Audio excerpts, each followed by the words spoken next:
in the winter, huh? Oh, yeah. Hey, everybody. Welcome back to another Tuesday night chat with the Muskrat and Mr. Creole Catfishing. What's going on, brother? Man, everything is going on. Everything. We finally got some good weather. It's finally decided to quit raining. If it wouldn't be for work, I'd be in a terrific mood. Yeah, we're struggling down here. We've got or up here. We've got some crazy water. Last week, the high river shot up about 30 plus feet, depending on which pool you're in. 30 to 34 feet in 3 days. Yeah, that pretty much screwed us out of the. So in other words, in about 2 weeks, I'll know about it.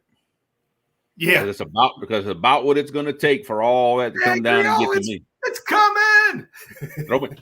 throw me a bottle. Throw me a message in a bottle in the river. I'll catch it in 2 weeks. There we go.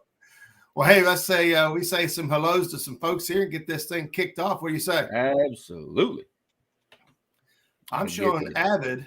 Now he says second. Somebody beat him, but I don't see that. I don't see who it was. So he says second, but not in my list. He's first on the list. So 6 o'clock. Well, we got Thomas Littlepage, Jason Lamb, my brother Skip Stewart. He just had a birthday on Sunday. Happy birthday, Skip Stewart. That's right. I seen Zach Murray in here as well. So the River Warriors are in effect and representing. We got Mr. Tommy Long, Minnow Dunkers over there, and Uncle Lou hanging out in the house. Uncle Lou, what's going on, buddy? What's happening? I got to talk to him for a minute today on the phone. And Mr. Look, John Roger's Packard. In Who is? Mr. Rogers in chat. Yeah, that's about as multi. There you go. We got Richard here, Fishing and Freedom channel member. Thanks for tuning in. Hey, Richard, shoot me a message when you get a chance. I got some stickers here for you. I'm going to send out to the channel members and get you taken care of. So if you know my YouTube or not YouTube words, I need words. It happens. Email. Yeah, you can get my email, my Facebook, anything. There we go. It was Facebook I was looking for. Yeah, there you go. This might be a long night. We got Martin. Martin's in the house. We got Larry at 3+1 Outdoors.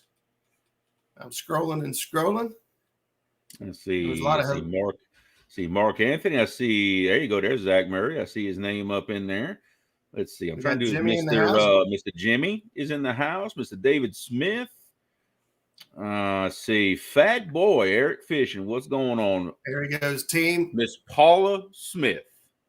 What's going on, Paula? I think she just sent me a message. I couldn't check it just yet. Hello, Paula. Hope she's feeling good. Well, it looks like things have been looking up and up for her. So hopefully that trend continues. It's been nothing but good news lately, and that's always nice to hear. We got my brother Justin's Fishing Fetish in the house as well. John Boy, Catfishing. I'm going to try to speed up here a little bit. I'm not going to make it to the end. We get Quiet Man Curtis, Mike Greenwell, Maurice Kaysen, Jello's in the house. Let's see, Catfish Regulators. What's going on, Aaron? Off the Res. Mark Anthony. I can't remember if we caught him earlier or not. We got Brad Cottle in the house. Caudell. He's going to be coming up in a show here in a couple of weeks. We're going to be talking about sinkers, and more sinkers. Mm-hmm. There's just so many different kinds. Which one are you supposed to use for what? We got Lance, my cool guy, out there in chat as well. Thanks for stopping in. I'm going to try to get down here. Fishing with the squirrel, living. Go ahead, buddy. I saw Van from V3. I got Fishing with the Squirrel. I just saw him too. Living Minnesota Outdoors in the house. Catfishing with Cause. Muddy Water Bait and Tackle. It's All Mine. Miss Michelle. Glad to have you in chat with us. War Pig Catfishing. I see R. Boyd is in the house. Ms. Joy Stewart. Stonefly 71. Chasing Tail Outdoors. That's a name I don't believe I've seen before. Awesome. Welcome. We got a super chat. Mike's Fishing Home says Scott Swift Raid. Well, thanks, Scott, for sending folks over. Yeah, baby. We're up to 52 folks in chat. I seen Fishing with the Cause, another channel member. Let's see who else. See Kentucky Redneck Outdoors. See, we got V3 Custom, new channel member as well. Thanks, man, for awesome. Fossil Creek Kennels. What's up, brother? Good to have you in chat. All right, we got Jeremy Colvin Fishing. What's up, Jeremy? Dave Funk's in the house. What's up? I've got his lake pulled up on my screen right now. I got old Hoover Reservoir up on here. I couldn't figure out which lake I wanted to look at. There's so many. There's R. Boyd. Right. I don't know if I've seen that one. R. Boyd. Mr. Dave Funk. I saw his name pass by me real quick. I see Solo Texan Adventures. Mr. Titador Arco. Nice to have you in chat, brother. I haven't seen him for a while either. Stan 3, who is apparently still Team Bait Shop. Woo! I don't know if I want to get into that yet. A little bit of controversy. I am Team Better Cheddar, so I'm staying out of all this. Team Better Cheddar. Cincinnati Cat, what's going on, buddy? Stonefly 71. Sean T. My Louisiana brother. What's happening, baby? Cincinnati Cat. I see Scott Swift. Tommy Long, he's right. He wants me to get on the ice. Roger needs to get his inner Jesus on and come walk on the water with me, ice fishing. I had a video shared with me on Messenger of somebody walking on very clear ice in 12 feet of water where they could see down to the bottom. Dude, I couldn't watch the whole video. I got too nervous watching it. I said, nope. Nope. I seen one where a girl was laying down flat and there was a guy ice skating and it was so clear that he said, "What are you doing?" She said, I'm watching fish, or I'm looking for fish. It was crazy. But see what else we got going on here. So we got Tom LG Bash. There's Scott Swift himself. Scott, thanks for sending folks over. Sean T, I think we got you 351 Cleveland. And I think we're about caught up. What do you think? I just hit bottom, man. But if anybody else hops in, we will definitely shout y'all out. And if we forget y'all, forgive us. We try to get to everybody, but chat, it's a good sign. Chat's flying. I love it. I love to see that. We got Joy in the house as well. Garv. And there we go. All right. Okay. So I don't know about you. Let's see what Dave has to say. Dave keeps up a lot with everything here in Ohio. So AODNR is going to put internal tags and blues at Hoover and give me a tag detector to help track growth of blues. Ohio is going to start stocking 10 other lakes in Ohio, including Alum Creek. I saw information on that and saw that Rocky Fork Lake was included in stocking of blues. Awesome. Now, I find that odd because Rocky Fork Lake is a rollover dam. Okay. And we were once told no, they could not put blues in there for that reason, but now they are putting blues in, or at least that's what the article I read said. Okay. We got Miss Chrissy Brown in the house. Sorry, Google Duo grandbaby. Hey, you're all right. You're all right. Michelle. Right. It's all mine. So I don't know about you, but I love to travel. I love to go new places and try new things. And absolutely.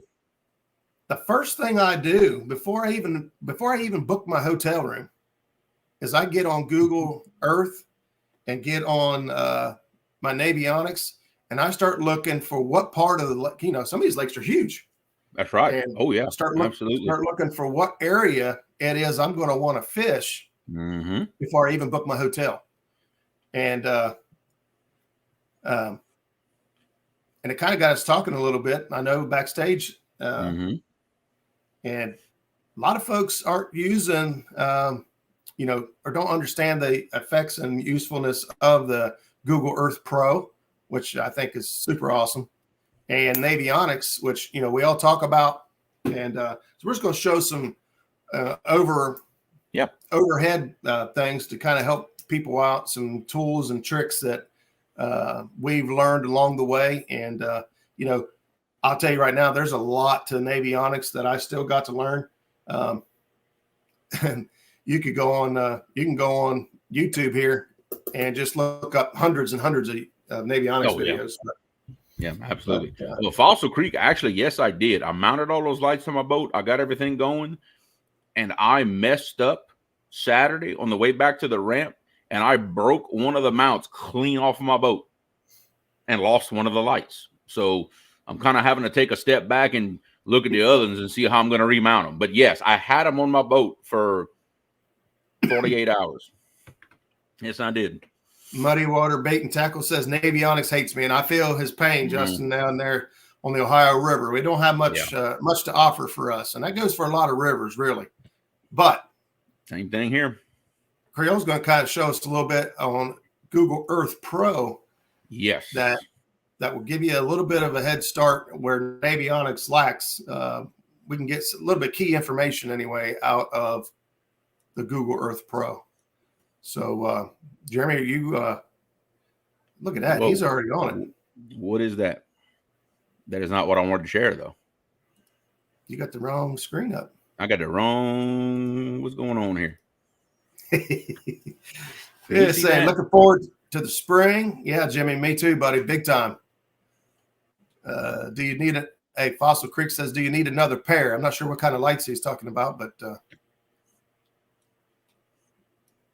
no, not at the moment. No, I've still got that one light, and I think I'm gonna center mount it on the nose of my boat. I'm gonna change my idea with my mounting. So I am good, brother. I do appreciate that. All right, can you see that, Roger? I can see it pretty good. Okay. Now we're getting to where we can see something. Okay. I'm just gonna move this over a little bit to where we can see chat and everything. I did this actually on my channel a while back.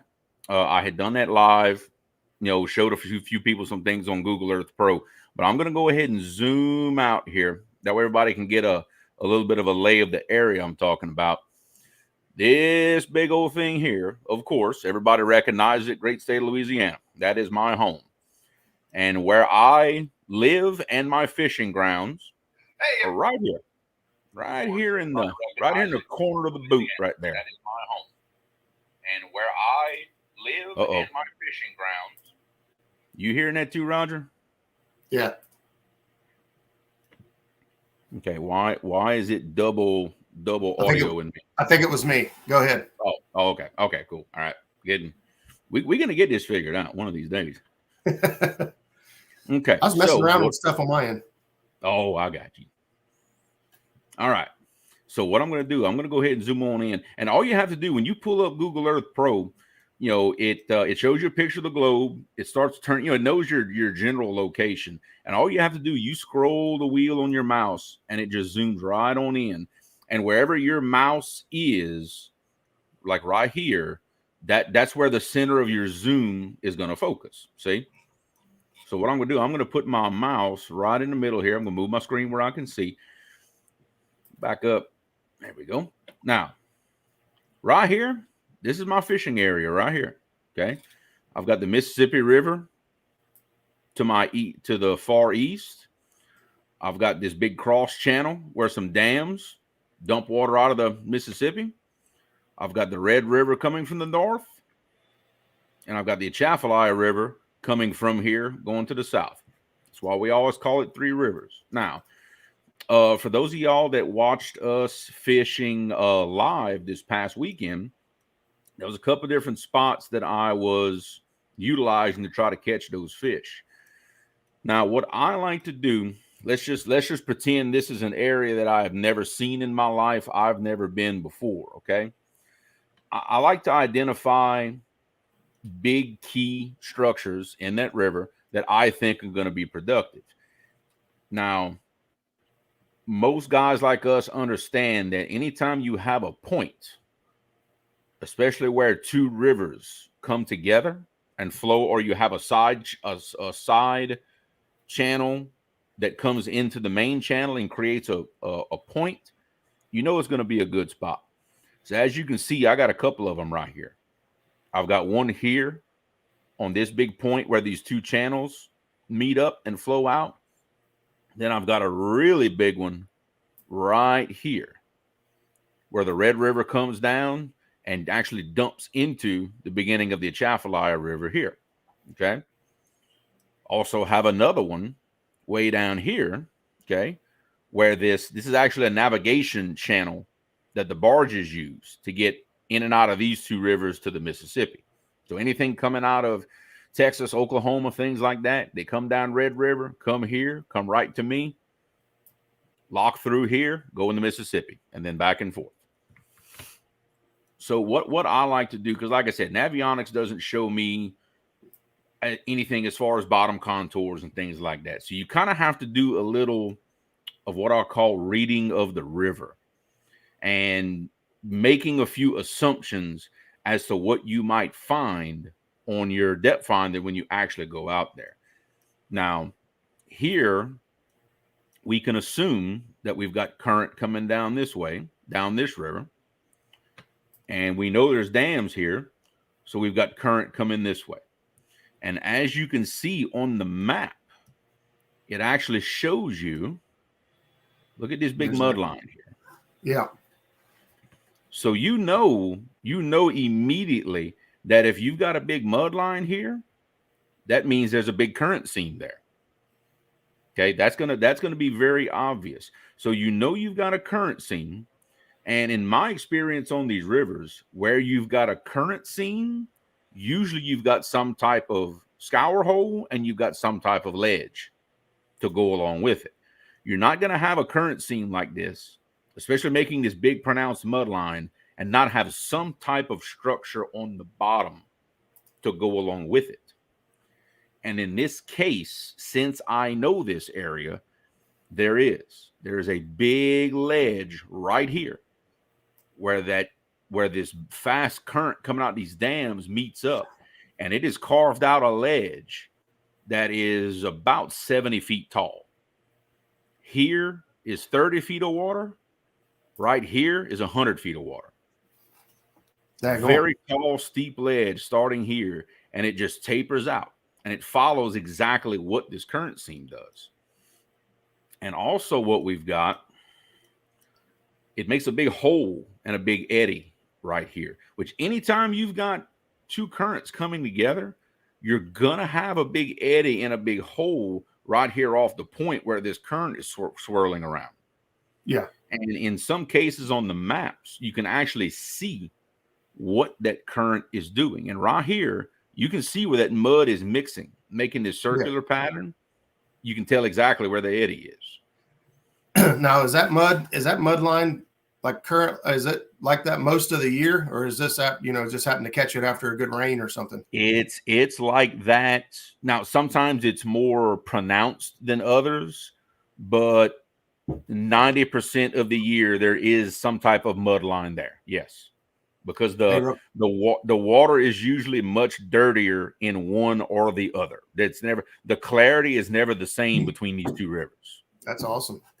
Yeah. So now sometimes it's very, very obvious. Sometimes you have to be on top of it to really see it, but it's always there in one form or another. Jimmy, to answer you real quick here, I haven't quite made up my mind. I've got a lot of people that's asked me if I was going this Saturday, and but then the river looks like it might actually be fishable, so I'm having a hard time. Yeah, exactly. And then going along on the picture here, looking at the water, and you can do this in just about any river, especially if it's a little bit of a dirty river. It makes it really easy to see on Google. You can see right here. See how I have another, less pronounced, but another mud line where this water is disturbed here? Yeah. Well, you look what coincides with it. It's big and it's more gentle than sometimes what we see, but there's a big bank cut in right here. Anytime you have a bank cut in, you can always come right to the point right here where it leaves where the straight line would be. And you're going to have a current seam that's going to come off of this. Now, what you can do in certain cases, like in this one, notice how the current seam kind of runs what I would call a straight projection. Like if the bank were to continue, right, that's what this current seam does. That tells me two things. That tells me, one, that there is not an underwater point that sticks out from this. Okay, that means the ledge here is straight. It doesn't jut out, because if it would jut out, you would see the mud line do the same thing. You would see it kick out and then come over here. And the second thing that tells me is because this ledge is going to come straight, the scour hole that it makes, it's not going to be this big circular scour hole that you see here. It's going to be more of an elongated hole that looks like this. The more straight the current seam is from the bank projection, the longer and skinnier the scour hole is. And if you guys remember, this is the first spot that I actually showed y'all live on my depth finder as I was looking in this spot. I was right here cruising this way, just like this. I was going on up Saturday. That's right. Yeah. That's the first spot I showed with my depth finder. I was right here in my boat in the current seam, moving towards the point, just like this. And I've never seen contour on the bottom like that. I mean, it's just jagged straight up and down, up and down. That's our fast currents that create features like that. You know, the faster current you have on average, the more, you know, when I talk about drastic features, that's what I'm talking about. The faster the average current in the river, the more drastic your features are going to be. Absolutely. But that's exactly what I was doing. I would come up in my boat and I would come just past where the current seam leaves, and I would turn around and make another pass. And all those fish that I marked were right here in this area. They were set up on the back side of where that scour hole is, where one of those troughs are. And they were set up more back here. The second spot that I scanned and showed y'all live, which is where we ended up setting up, was right here on this point. I started out in the deep water, and y'all saw that on my screen, how deep it was. And as I traveled this way, y'all saw it pick up on my screen. It picked up really, really fast. I was going up that tall ledge, looking just like this. But anytime you're on Google Earth, you can look at the banks, what the bank is doing, and you can predict how the water is going to react to what the bank is doing. Now, you can't, because it's not Navionics, you can't tell how deep it is. But the more drastic the cut in, the deeper the hole will be in relation to the main channel. You know, you might not know the overall depth, but a gentle one like this, it's not going to cut it a whole lot deeper than the main channel. But if you come down to one like this, see how this one is much more drastic here? Right. That is going to make a deeper hole, a deeper, more rounded hole, and it's going to be in relation to the main channel. It's going to be deeper in comparison to the main channel than the gentle one is. So at least you can get a up there where the other one comes. So like right here off this point where you were talking about. So you basically have right here the seam out in the middle. Then you have a seam over here. So where is the deepest? What's the deepest side there? Meaning like along here, you mean? Yeah. Through that area there. Is it deeper in that cut, or is it deeper out in the channel? I'm actually moving my cursor like I'm on. I know, right? No, it's gonna be deeper right here. It's gonna be deeper where the seam leaves and cuts across here. That's where it's gonna be deeper, is right here. Right in the current seam as you leave the bank and start coming into the cut in. That's going to be your deepest spot, is from, let me zoom. I'm going to zoom in some more, from just off of the point to here. That's going to be your deepest part of whatever you're going to find, is right here. Because as you move away further, you're going to hit the back side of the hole, and it's going to start coming back up. Very, very slowly. Now, something interesting that I'm going to show y'all, and I love Google Earth Pro for this reason right here. y'all can see up here, see this button with the clock with the green arrow on it? Yep. That is your time scale. And if you just click on that, it pulls up this scale at the top of your screen.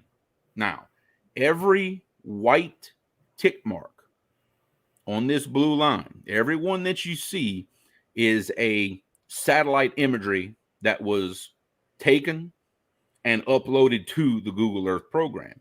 So let's go back. The next one back is December of 2014. Now, look how much lower the river was at that point. Okay. Right. This looks like a totally different river now. And again, you can see our mud line. There it is. Very, very plain to see. But what's good is now that I'm looking at it in a lower river situation, look how this same big drastic bank cut in looks at that low river. You can now see the sandbar behind it. You can see a little more how the cut in is structured. Right. And it's a little harder to tell when I'm sharing the screen on this, but if you'd be full screen on a laptop, you'd be able to see this current seam right here.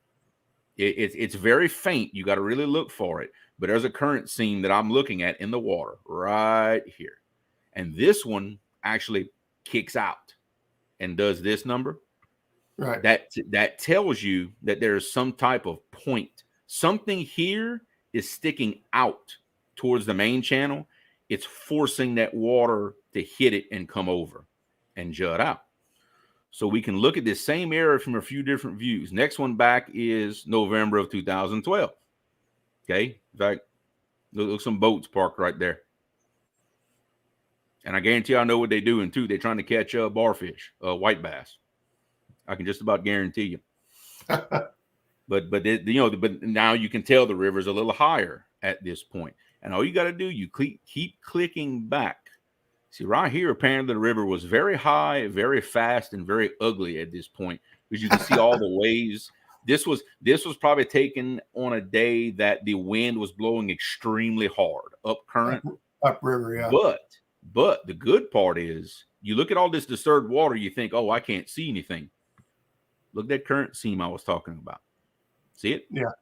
You can see it in the disturbed water, and it actually reveals it to you a little better than when the water was a little more flat. And you can actually physically see the big eddy right here. Mm-hmm. You can see it plain as day in the disturbed water. So going back and looking at different images of the same area, it'll allow you to see things that just your standard image did not show you. But it's a great tool for, I use this a lot, especially when I'm going to look at new areas that I've never fished before. This is an awesome tool. This is the only tool that I have in my river for being able to really pick things apart and choose areas that I may want to go look at once I get on the water. It cuts out a lot of searching, because you have to figure between. In fact, I can use the ruler tool. Okay.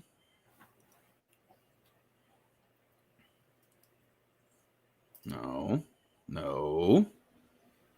Okay. Well, it's not going to cooperate with me, so. Okay, whatever. You can, from this point here down to where this big bank cut in here that we were just looking at, that's a mile. That's a mile of river right here. But me looking at it on my map, I only see 1, 2, 3 spots that I'm really interested in going look at. And because I know the river so well, it's very hard to see on Google Earth. But where this old lake used to come out, there's actually a really small ditch right here, and you can actually see upstream of it. There's some old sunken logs right here. But you really got to look hard to see things like that. But you can still see them. And if you go down to other views of the same map, you'd be surprised. You're going to start seeing some old fallen trees and things like that in a low river situation. But great tool for going through and just very quickly identifying some spots that you may or may not want to fish. And like I said, it makes it easy because you can eliminate so much water without having to burn the gas to do it. You know, that's the thing that I like about it best. This has saved me so much fuel and so much time on the water. You know, because I don't know about the rest of y'all, but for me, myself, I've got about 5-6 hours on the water that I can fish. That's about all I can do. And my schedule is so busy. I got to make the most of everything, you know? Yeah. So anytime I can do something like this and start eliminating search area, it's a very, very, very, very big help to me. You know, very, very, very big help. Oh, I didn't want to do that. I'm trying to move stuff around and I'm messing myself up. So there we go. Okay, we are back. We're back. We are back. That's definitely David Smith, how often do they post new satellite photos? That all depends on the area you're talking about. Well, I'm going to say a good average is about every 4 years. That's a, and I live kind of in the middle of nowhere, but they updated at a decent rate on the river because of barge traffic. 3-4 years, that's a pretty decent average. You know, you can at least expect a new map that often. Now, Roger lives, let's say, semi near to Cincinnati, Ohio, on the Ohio River. I promise you, they update it a lot more often than once every 3-4 years. You might get a new map every 6 months in an area like that. We're going to make Eric happy here. Eric fishes Hoover Reservoir, and that's what I've got pulled up right now. So let's take a look at it real quick, and I'll kind of show you through a few of the things here. So this is Hoover Reservoir up in Columbus. Eric, if you're looking, this is the Sunbury boat ramp right here. You see me circling it there, and then directly across out from it. I love coming out and fishing this. This is a big flat. But one of the things I really like to do is I'll take an image like this here, and I'll take my Google Earth and pretty much set it up the exact same way to where if that's the same image. So this is this. And kind of like what you were just talking about, if you look up here on mine, this is Columbus. Look how many ticks there are. Tick, tick, tick, tick, tick, tick, tick. Exactly. Look how often it updated. Yeah, several updates. And so lots of them. We'll do the same thing. So here we're going to go look in March. All right, this is really low water right here. Yep. Okay. So you look at what just happened. All of this just got exposed.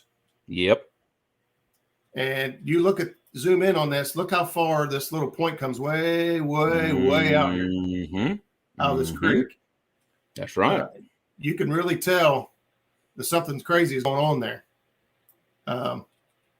You know, and then you go back to the Navionics page.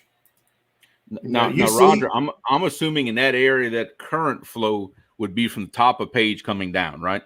Yes. So here's the channel. The channel on this lake does all kinds of crazy stuff. So here's going to this side, is hitting this bank, causing this big deep cut. Then it's shooting directly across the lake and hitting this bank. We've got a little bit of water coming in here. This don't flow much, but there is some water that comes in here and causes this right here. But see, this image here, it gives you an idea that, hey, there's a flat here, but it doesn't really break it down for you like, oh, wow, there's like a really defined point that comes out right here, like big time. So using you can even see really, really careful, but on the Google Earth Pro image, I can actually see the current seam in the water coming off the top side of that. And look, I'm doing like you. I'm doing my mouse like I can actually show you. But you can actually see that current seam coming off the top of that sandbar and kicking out towards the middle of the river. Yeah. It's subtle, but you can see it. Yeah, Tommy's right. This is the area we were fishing, and we had a little Veterans Day get together. We actually came back here and we drug this area here, and this is where we caught all of our fish. Gotcha. Actually, that line right there, I take it back. There's a line right there. I think there's some buoys and an old dam or something that used to go across. And we drug this back and forth. That's all we did. That's where we caught all of our fish. But see, the other thing here is also great for bank fishermen is you could zoom in on this stuff right here. Okay, we got a boat ramp All right. And we've got some public waters fishing right through here. And you can kind of see, you know, just how far out that comes. But when you go over and look at your Navionics, all right, and we come down here and we look at this boat ramp, and we see that it gets deep fast. Yeah, it does. Actually, this point right here, it gets very deep, and you're very close to the channel. Now, if you're saying, well, I don't know how far that is. Well, we got a tool for that. Over here, we can measure that. And we can measure, let's say you're standing on the bank right here. And we want to see how far it is out to the edge of that channel. It's 190 feet. Good. You know what? I think a good bank angler worth his salt, you can make that cast. That's right. You can haul it out there. That's right.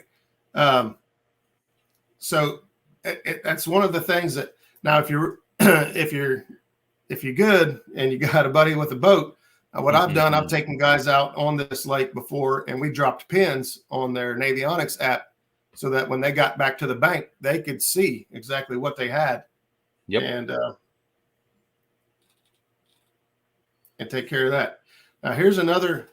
Let's say you're going to make a run down the river, and you're not sure how far it is, and you got a bunch of twists and turns. Let's say you're going to start clear up here, and whoops, we're going to make a route, and I like to use the automatic because I'll show you why here in a minute. You go to automatic.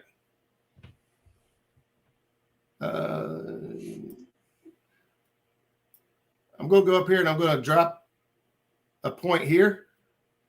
And let's say we decide we want to go clear back here and drag. All right. I'm not sure why it's doing that. There you go. Yeah. Yeah. So once I clicked off of it, it automatically assumes, it assumes the path you're going to take instead of having to actually line it out. All right. And so that is cool. Up here in the side over here is 1.5 miles total. All right. Now, this is a really drastic turn coming to make it a 90 down through here, but it knows, you know, that this is a shallow. Yeah. It brought you out here past it all to get through that. On a river, you got all those twists, turns, and bends. If you put this on automatic, it'll automatically go through the contours for you without you having to guess and take that is awesome. Brandon says you could do overlays if you know how to do KMZ files. I know Creole does. I know what he's talking about, and I never actually thought about that for this application. But he is a little light bulb. Just you don't see it if I'd be up on screen. A little light bulb just went off over my head. He gave us some ideas. Laura the Explorer asked if there's a particular Navionics app you recommend, or is this for computers users only and not phone warriors? Well, let me tell you something. If you're a phone warrior, you actually got more advanced. You actually got more toys available to you. I pay for the phone version. I think it's $14 a year. I'm gonna tell you, I can go to McDonald's and spend $14. Okay, easy.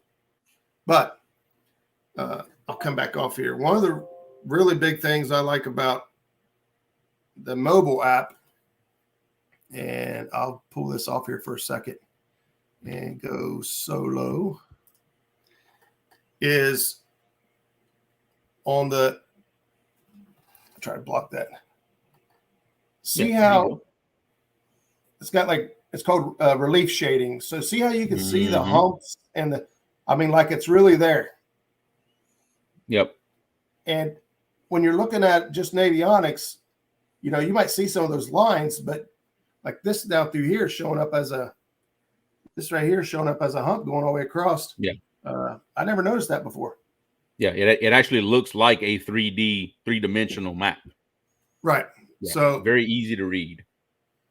So I'll just tell you right now that for $49 or $49 for $14, getting the mobile app is by far a good investment. Yep. Especially if you're out fishing with somebody else. You know, they're driving $15 a year. That might be, yeah, it might have been $14.99. You could be out on the water with somebody and, they're scouting, and you could be on your phone just looking and saying, hey, what about this coming up here? So there's a lot of different advantages to that.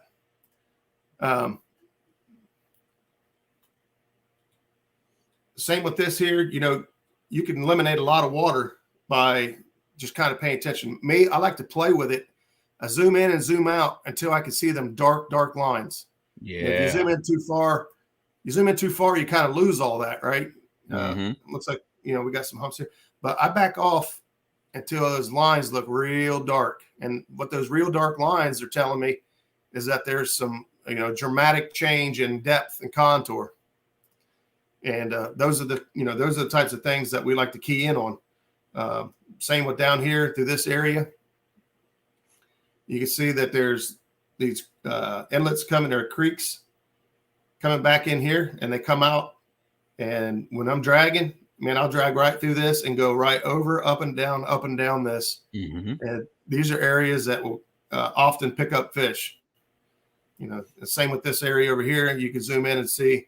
I zoomed in too far. Now I zoom out and see that the channel is running here, and there's a hard turn on the channel. It's going to shoot across over here, but right here there's a real dark bluff, and that drops off quick, and the channel hits it hard.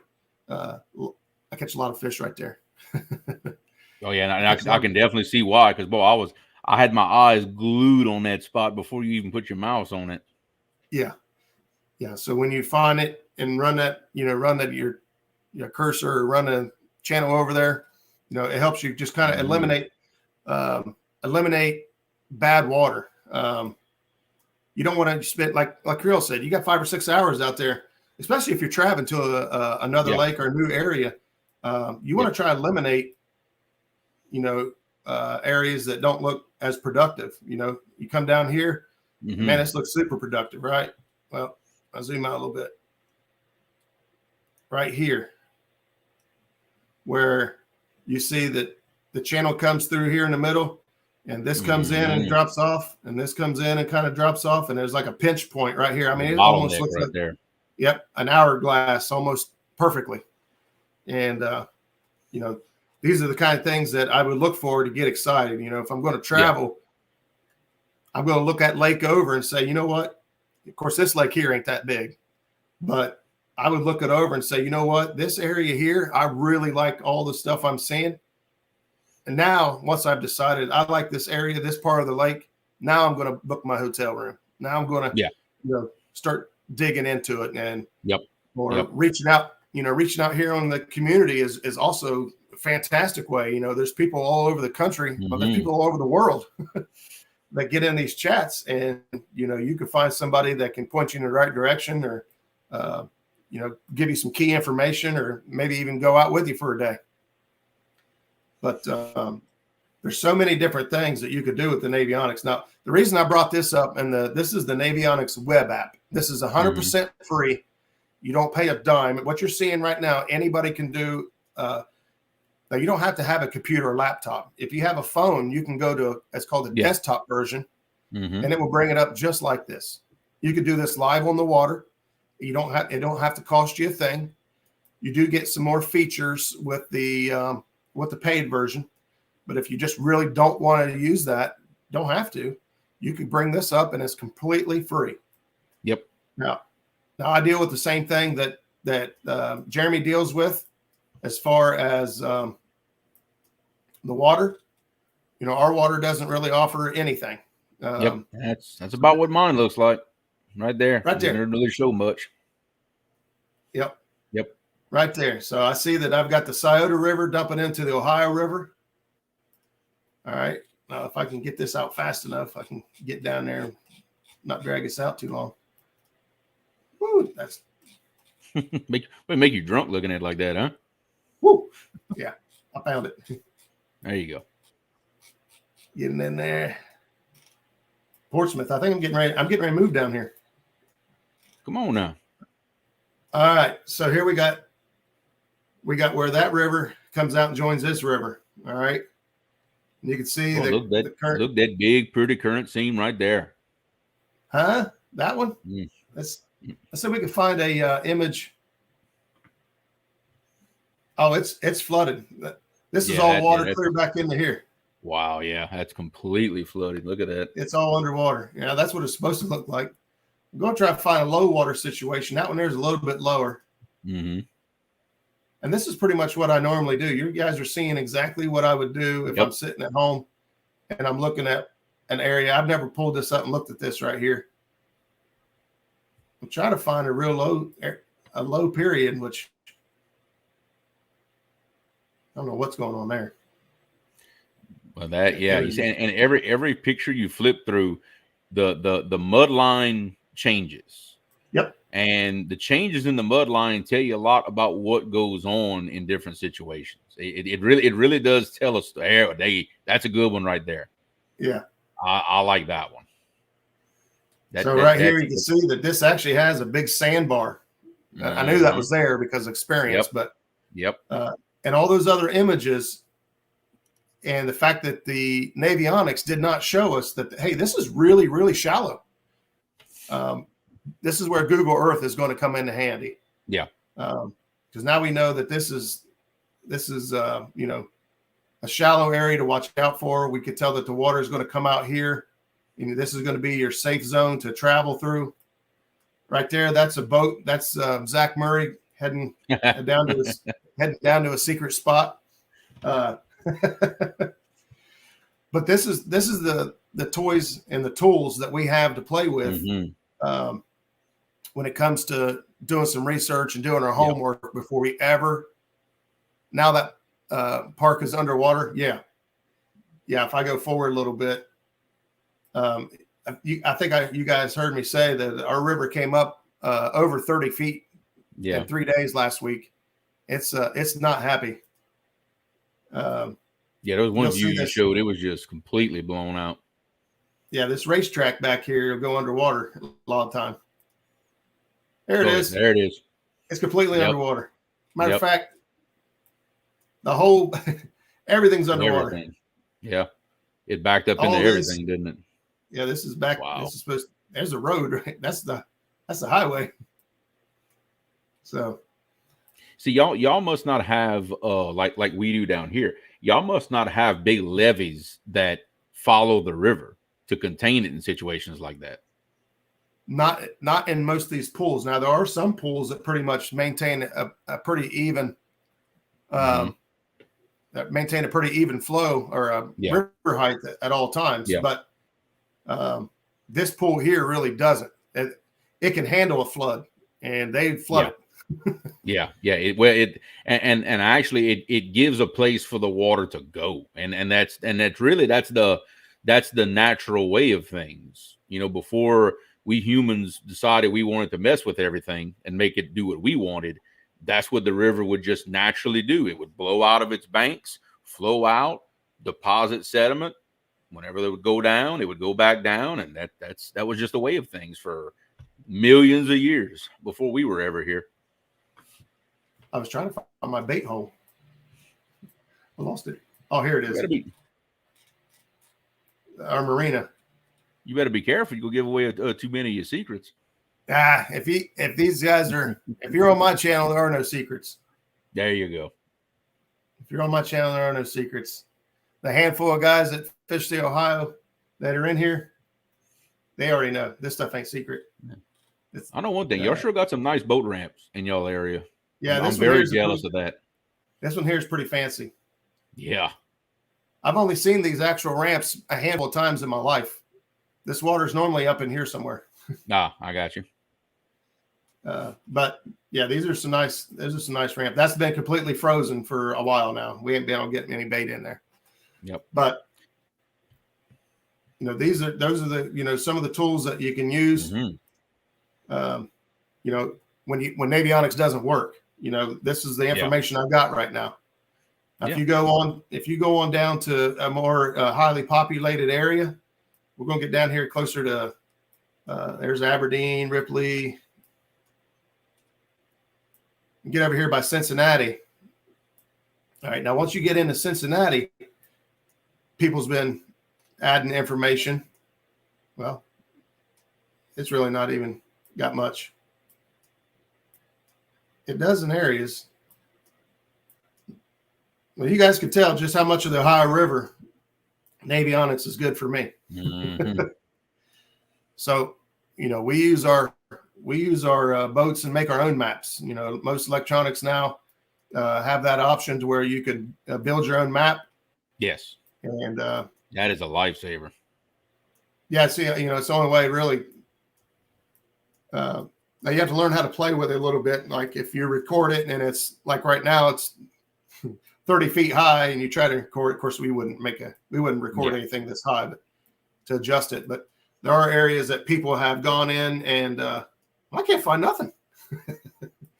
Nobody wants to get it off. They didn't want nobody to see their spot, so they took it off.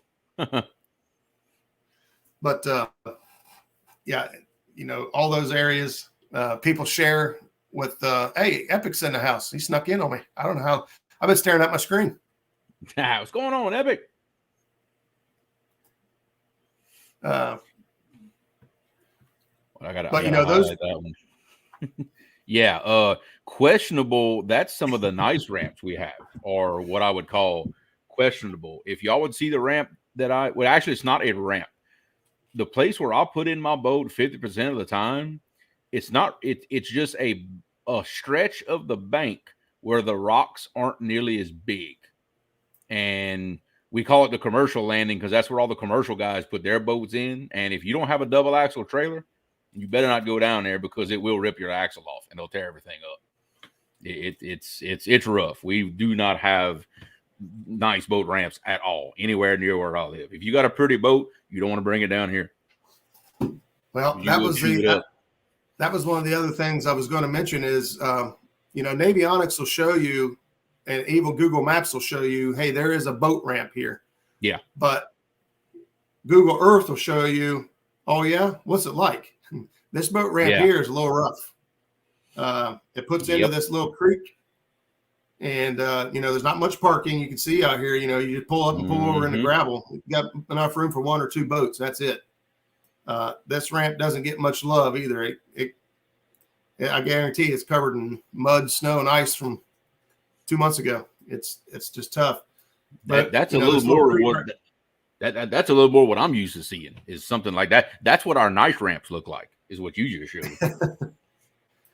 And that little creek brings you out and dumps you out on the river here. Mm-hmm. And, you can kind of tell right there that, there's a seam that runs down through that area as well. And when you're looking at this Google Earth stuff, a concept that you need to have in your mind when you're trying to read this river and predict where some features might be is water is extremely heavy. Extremely heavy. Water is one of the heaviest liquids there is. Most people don't. That's why everything else floats on water when you spill it. Water is very heavy. Water does not. Water is like an 18-wheeler. Once it gets going, it doesn't like to stop. It doesn't like to change directions. If you make it do one of the other, you will see consequences of it. Anytime the river makes a bend, that's why that outside bend is always so deep, in comparison to the rest. And that's why your main channel edge is so steep compared to the rest. That water does not want to go around that curve. So if you can imagine an 18-wheeler riding a guardrail, that's what that water is doing around that outside bend. It's carving itself and it's speeding up and it's digging. If you always keep that concept of how heavy water is and how it doesn't like to change directions, if you keep that in your mind, you'll start to be able to predict when you see how a river is shaped. You can start to predict the features that you may see when you start looking at the maps. Then you can get down to where you can physically see current seams, and then you can predict even more things. That's exactly the point I was getting ready to make right here. You could tell that the river is making a bend here. Yes. And it's going to come all the way around, and boom, it runs into a little shallow Mm-hmm. That bar actually comes out here pretty far, but you could tell just by this image here that it's puts a big current seam, and that current seam comes way out here. It don't just hang real tight to the bank. It comes way out here because this actually runs out farther than what you could see. But just by this image here, you could tell that this water's disturbed. Coming off, hitting this and coming off here. And this is a low water situation, but that normally is all underwater. But things like that, look out, there's a barge. That's about as big as no, that's not. Our barges can go 3 wide, 5 long. But that's as big as our barges get. But, I've seen some comments in here. There are a lot of tricks. Now, I know that you could take Navionics, and the only overlay I know how to do would be to basically take a screenshot of it, like take an actual image, and then lay it on top of this as 2 pictures, and then adjust the transparency to where it looks, you could tell it's overlain. But you can, if I'm right, you can't move out of the area. You can only look at the snapshot that you took. That's right. That's actually what Matt was talking about earlier with that file type. That's exactly what he's talking about, is taking it, basically screenshotting it. You put some transparency in it, and you can overlay it one on top of the other. Yeah. Yeah, sounds like a lot of the guys in here are way more advanced than we are. Well, he's got a lot of survey background like I do. Yeah. He and I have had conversations about stuff like this. Now, the profile too, yes, you are correct, but again, it doesn't work in all areas. Right. It just the further south in the United States you come on a river, the less published information you're going to see on contours, because it changes more as you come further south because of current speeds, water volumes, things like that. Freddie, I don't know how, but I'm going to see you in that week somewhere. Oh, come on now. I don't know if the river's going to let us fish, but I will come see you. That's what I'm talking about. I love hanging out with people. 2 Stands Fishing's in the house. I don't know how long 2 Stands been in here. I know 2 Stands does this exact thing, sits and looks at maps and looks at Navionics, and spends a lot of time playing around on the computer. I'll be honest, the Google Maps and even the Navionics web app, all that free stuff, you could print that stuff right off. Yep. I used to sit at work. I don't work there anymore, so I could tell myself. But I used to sit at work in my office at nights when I had free time. And I would be planning trips. I remember my first trip down to Wilson Lake, and I sat on there and I printed maps out, telling myself here, I was sitting in the office and I had, my printer set up them in my office. Well, earlier that day, I had print some things up in the high ups offices up there with the GM's office and all that. Yeah. I was sitting here just hitting print and hitting print and hitting print. Nothing came out. I was like, oh no, it all went upstairs. And I was like, what is this? Have you been printing stuff? Are you playing on the computer? No. I was like, no, I don't know what happened. I don't know. I hit a wrong button or something. Now you said something that ticked an idea in my head. You were talking about going and printing off maps and things like that.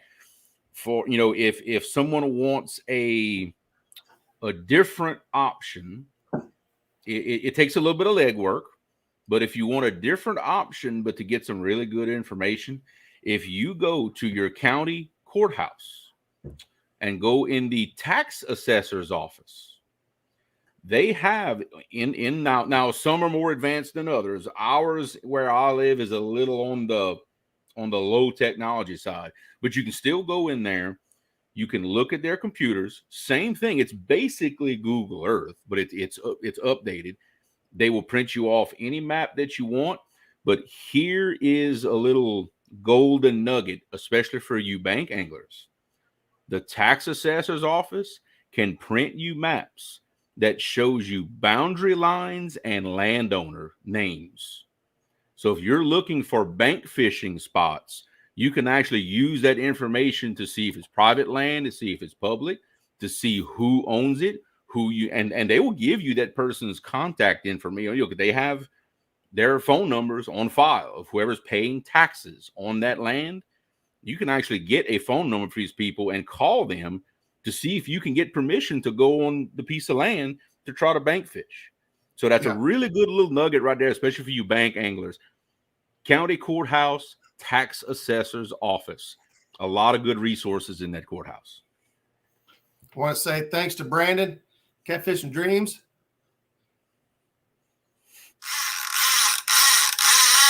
Scream and drag, baby. Oh, I like that. But we high tech now. We high tech now. Yeah, we got the drag peeling.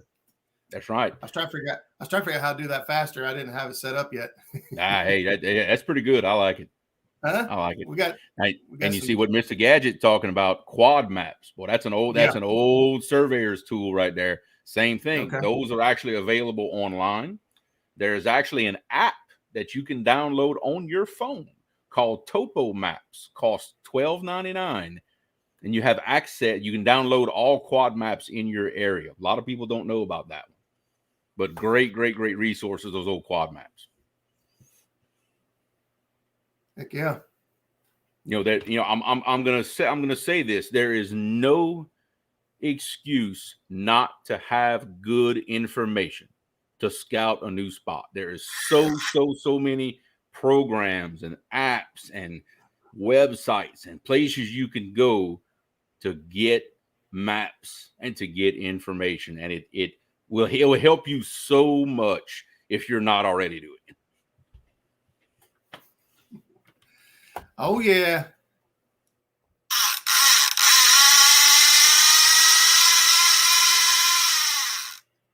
He's gone.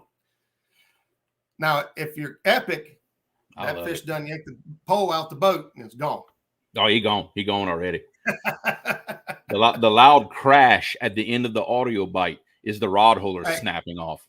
When I was looking for these sound bites, I found one that did that, but it was too long. It took too long. Oh. I could have downloaded it and chopped it up a little bit, but yeah, at the end it's pow. I'm like, oh. It'd be even cooler if it was an actual recording of one of your reels doing that. That'd be even better. You might have to arrange that there, Roger. I'd have to edit out the foul of language after the. Of course, mine normally don't pop. I ain't gonna say I ain't never lost a fish because that'd be a flat lie. And it happens. It happens, but we try to do a pretty good job of making sure they get in the boat. Yeah. So Eric, thanks for that, by the way. Thank you. I mean, look, Saturday in that cold weather, I had a 2 or 3 of the fish that we caught. Half of my reels, I've taken out the little paw for the bait clicker because that's one little flaw in those warfares. After a while, the bait clicker switch, like it doesn't stay disengaged. Yeah, and it'll make a little noise. Yeah, that's one flaw I found with those warfares. So what I do over time, if it starts doing that, I don't hardly use a bait clicker. I just take off the side plate, pull a little paw out, and that's it. Done deal. But on my squalls, I haven't done that yet. And sure enough, I had to feed a couple of them to let them have it, and then put the brakes on them. What's up, Haz? What's up, Haz? Hey, if anybody hasn't checked out Clearview Outdoors, Skip has been doing some videos. He's been breaking down his Abu 6500s. I know he has plans to work on some other reels, but seeing how the 6500 is a very popular reel, and that's pretty much what he's ran. The last video he just did was talking about the worm gear and the paw. Mm-hmm. And, he told me about this before he ever decided to do this, that he's talked to some, bait or some reel cleaning companies, and they say like 80% or more of reels that come in that need serviced is just that. It just needs cleaned. And it's because it's exposed, fish scales. Look at how hard it is to get scales off your hands. And you get scales up in there and you get dirt and grime up in there, and there's grease in there. So it collects dust and dirt over time. Yeah, I got one of my squalls right now is starting to make a little bit of noise, but no surprise, it's the same reel that got ripped out the back of my boat, and we got back 10 minutes later. I haven't opened it up since, so yeah, I probably need to take it apart and clean it and put some oil in it and show it a little love, Might want to do that before it causes any more damage. Yeah, but Skip's been tearing into these reels and he's having fun with it. And he did. I made this comment in his video. He's so calm and soothing as he talks about. It's like Bob Ross. We're going to put a happy little worm gear in here right now, and we're going to grease it up a little bit. Not too much, just a little. I'm not so calm when I work on stuff. No, stuff goes flying. Calm. Yeah, I start out calm, but doesn't end up that way. There he is. I didn't realize he was still in here. Yep. Reel maintenance is essential. Yep. Yeah, I've got a couple my big pin reels that starting to make some noise on me. I'll let him guinea pig them. Yep. In fact, that's what I'm doing starting tomorrow. I'm taking every reel I got, pulling off the rods, bringing in the house, gonna take them down, clean them, oil them up. Yeah, buddy. I need to do that to all mine. I've been too busy. Yeah, exactly. I know a lot of what we covered, Bob Ross Fishing. I know a lot of what we covered was kind of big and broad overview, and the idea wasn't, to make you a professional by any means. We were just hoping to, get. There we go. Team Better Cheddar.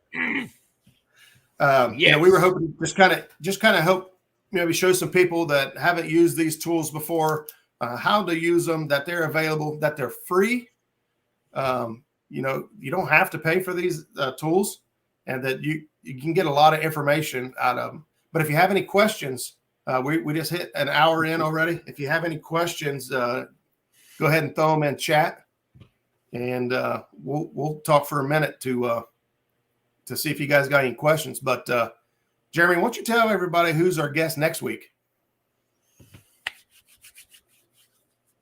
The one, the only, Mr. Chris Souders. Now, Chris, I'm going to say it a little louder for those in the back. Chris Souders is going to be our guest. Yeah, Chris Souders. I'm going to try to contain myself. I can't promise it's going to work. I'm excited. I talked to him today for a little bit, and he's excited to come on, man. He's I'll let him say whatever he wants to say, but we're excited to have him on the show. If you got questions for Chris, man, he's a good one to ask. If you guys, I'll wait a second to ask. If you guys haven't seen Slunger Cat Outdoors, go ahead and look for next week's video. That link is right there for Slunger Cat, for Chris Souders. Awesome. He's traveled all over the country, fishing different waters for different things, and just a wealth of knowledge. Yeah. And so we got him coming up next week. And then I believe the week after that, if Brad's still clear with it, I'll double check. We'll have Brad Cadell. He can tell me how to pronounce his last name, because I remember him saying it's Cadell. Actually, Cadell? I think, if I remember. That's what I thought, but I always say Caudle. I don't know. But we're gonna have Brad come on. We're gonna have Brad come on the show, and we're gonna talk about sinkers. Yes. He gets a lot of questions about sinkers. There's just so many different kinds. Which kind are you supposed to get for what? And so we're going to bring him on the show and let him showcase some of the products he has to offer, and talk about what's best for what situations, and let folks ask questions. And then the week after that, drum roll, please. We got another big one. We got Doc Lang. Boom. Doc Lang will be on the show the week after that. So the next 3 weeks, guys, we are booked up. Yes. With some fantastic guests. Oh. And I'm looking forward to it, man. I'm excited. So if you guys got any guests in mind, or maybe you guys will watch a different YouTuber that you haven't really heard much of or think that would be a cool fit. Send me a message and I'll reach out to them and see if we can't get them on the show and share some information. And a sinker is best if it sinks. Yeah, shoot! Right? I just took your question away. No, that's okay. No, that's okay. If I didn't live here and I had to tell someone to plan a vacation, plan a trip to come down here and come fish, it's kind of the same answer as everybody else is. The fall is the best. The one thing about Louisiana is you have to remember it stays hot for a little longer than everybody else. It takes longer to get cold. So really our fall season really is not really, really hot, really, really good till almost October, but it's still good, nice weather fishing through December, sometimes into January.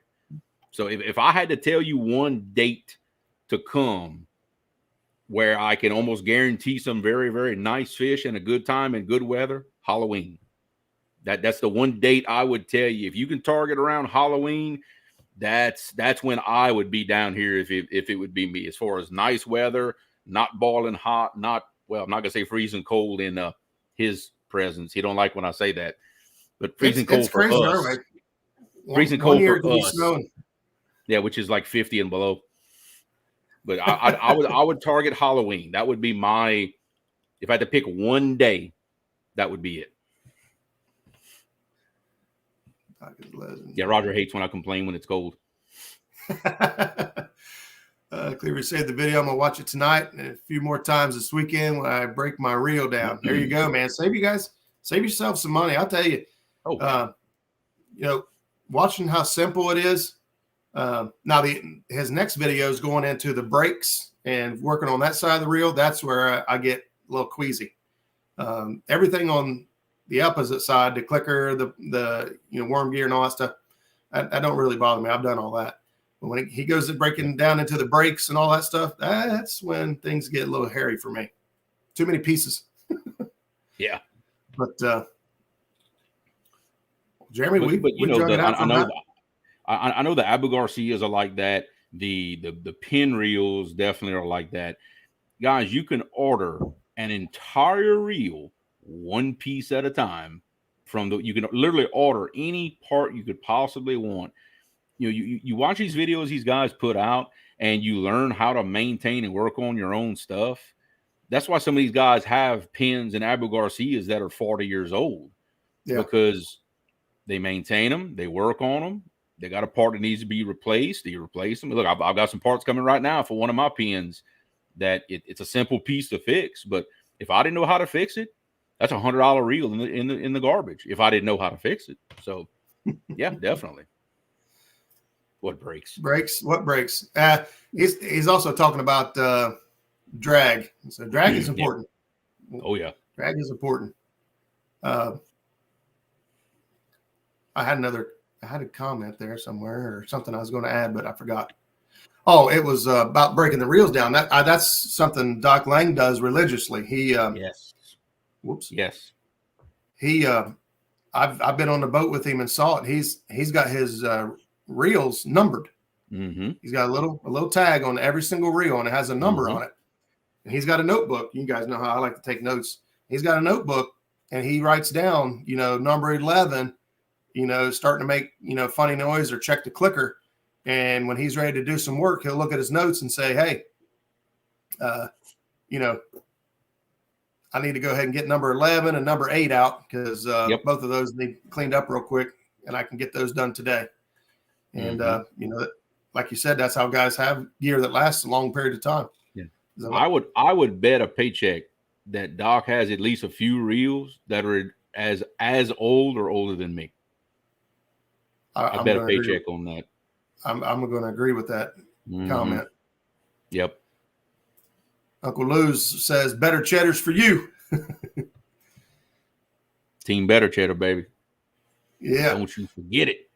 Yeah, we don't get in that whole this team, that team. We stick to I'm not team no script. I'm team no click.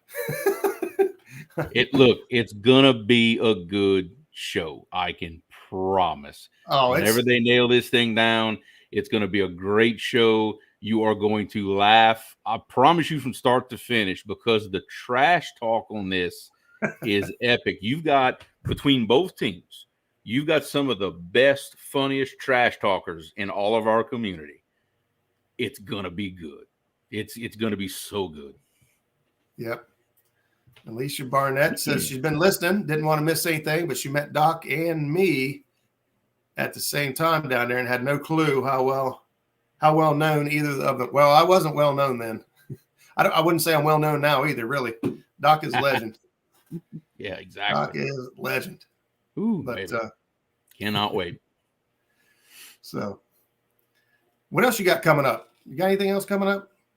More fishing, hopefully. The weather has finally kind of smoothed out around here.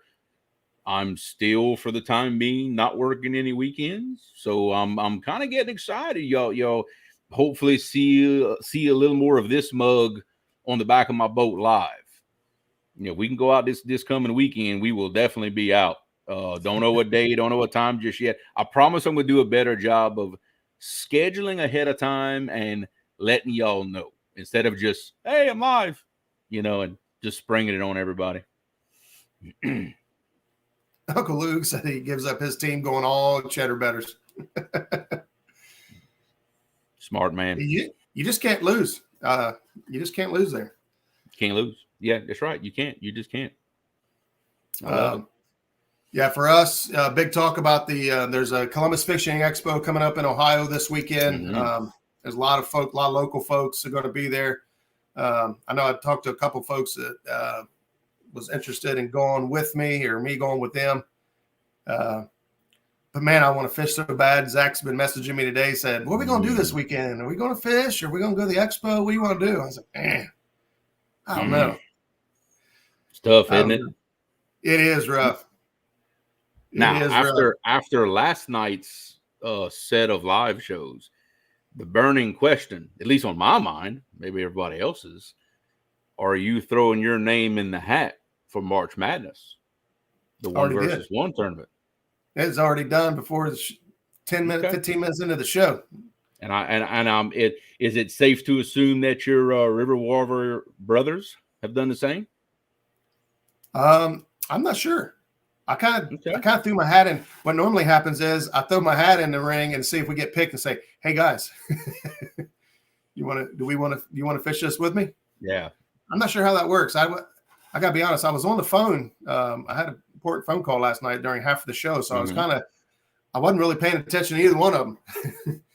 It looks like this year. Now, somebody correct me if I'm wrong, but it looks like the way it's set up this year, total, there are going to be 16 spots instead of 8. So that means there's going to be 4 rounds of competition this time. Yeah. 4 rounds, not just 3. So a little harder than last time, because now you got to win 4 times instead of 3 to win it all.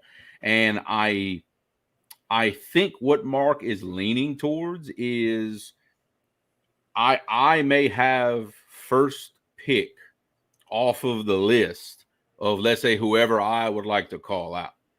Right. As returning champion. Returning champion, yeah. Yeah. You really, it did not hurt my feelings to say that, I promise you. I want to say Brian B is going to get a very similar option as well. He and I both are guaranteed spots in the tournament. And then another 14, well, actually 7 will be drawn. And then those 7 will call out other 7. Yes. Yeah. Those 7 will call out the other 7. So you have 7 chances to be drawn, but then you also have a chance of being called out if your name wasn't drawn. Yeah. Yeah. And I have a feeling there's going to be a lot of names to choose from. So part of me is like, okay, so how does that, the returning champion? So I'm thinking mathematically, if you get picked to choose somebody, you're going to probably choose somebody you feel you could take. You don't know me very well, do you? Well, because you remember what I did the first time. Yeah. The way, let me look, and that may be to my detriment, but I'm fine with that. The last thing I'm going to do is pick somebody I know I can beat. Yep. I'll guarantee you, whoever I pick, I don't know if I can beat them. I promise you that. You know, if it comes down to a thing like that, that's what Mark decides. That's how he wants to run it. You know. Yeah, that's what I was sitting at. I definitely think that you two getting in automatically is good, and I also feel that giving you either first choice or last choice. I'm teetering on that one. Which one is right?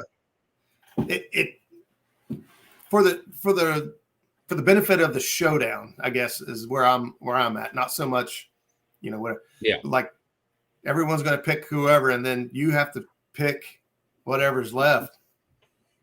I don't know. I would personally love first shot. No, I had to highlight that one real quick. I couldn't help myself.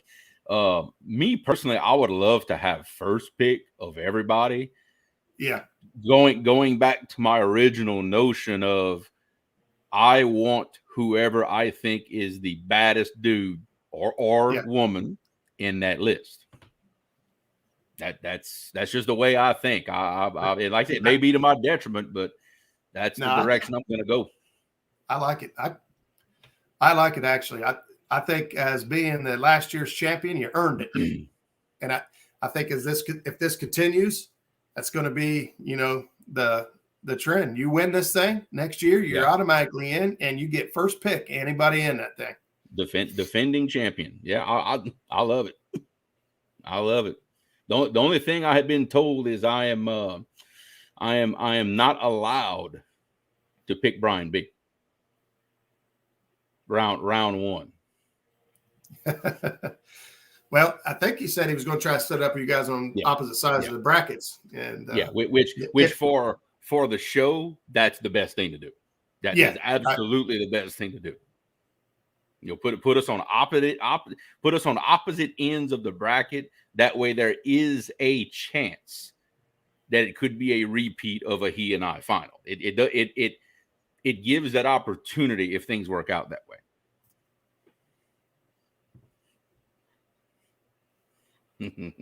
Call out Epic. I don't think Epic's going to get in it. Epic works so many freaking hours. Well, what's bad in March? And I think that's very much, that's what I'm saying. Yeah, that's very much out of his prime time, which, see, that's a consideration of mine in deciding who I want to go. I mean, there may be someone in the list who absolutely I feel is the best one in there, but maybe their fishing season is not going to be good. So, you know, that is something that I'm going to consider. Like I said, I want the person who I have the least chance of beating. That's who I want. That's just the way my twisted mind works. Oh no, I agree. I've got my shots too. Where I would like to, you know, you got to beat the best to be the best. If you just go through wholeheartedly, if you go through the whole thing, you know, beating guys that just don't have the water to compete. Yeah. You know, now I'll be honest, the Ohio River in March, it's gonna be tough. It's not it's not a good. And don't get me wrong, March is a weird time of year for us too, because the weather is getting warm, but the water is not. It creates very weird fishing situations for us, especially this year has been the average lowest river that we've had in probably half a dozen years. March is going to be, I promise you, it's going to be tough on me too. It's not going to be, you know, it's not going to be easy for me, but that's okay. Well, that's the thing. It's going to be tough here, but it's pretty much going to be tough for everybody. Now there will be some guys that's got, you know, some open water. You know, I feel that like Daryl and Bobcat and those guys on the Tennessee River. I think those guys will have a pretty good shot at it. Yeah, I think so. I'm not sure about some of the other guys like Double D down there on Wheeler, if he gets in this one or not. Guys like that are fishing southern waters. They're going to have a little bit of advantage, but for the rest of us, for the most part, the weather is going to be the same. Yeah, exactly. Like I'll go ahead and throw this Easter egg out there. I'm going to reveal a little bit of my strategy here, but come March, there's a 99% chance my water is probably still going to be too cold to bump. I highly, highly doubt I'm going to be doing any bumping in March. And if I'm not bumping, that means I'm probably anchor fishing. So that's that kind of tells you where I'm going to be in that time. And I just have to plan that stuff out accordingly, Right there. I forgot about that. I even sent Dan a message today and forgot it's Dan, the Green Machine's birthday today. They're going to be celebrating tomorrow night on his On the Water Wednesday. So awesome. Be sure to check that out. Last week, those guys were dragging shallow water, man. It started out hot and heavy. I thought they was going to tear them up. Things cooled off pretty quick, but yeah. Man, I think Dan has got an awesome channel, good thing going, man. He's grown up fast. Well, not grown up fast, but his channel's grown fast. I picture Roger and I'll fish on the same boat with him. Curtis is coming as soon as we get open water, man. Whether it be Hoover or the river, or wherever you guys want to go, we'll get out there and we'll get after it. But Uncle Lou, I understand I'm the same way, and that's one of the things. Like I really enjoyed the Slab Masters tournament that Chad hosted this year. Dockery just shined like a diamond, Oh yeah. But see, he can't, these other catfish tournaments and stuff. He can't get an opportunity to get in because he just don't have the water to support it. Yep. In that tournament, he was top dog, and he really got to showcase his abilities. Of course, if you're friends with James Dockery on Facebook, you see these pictures every day. Oh yeah, every day. Oh yeah.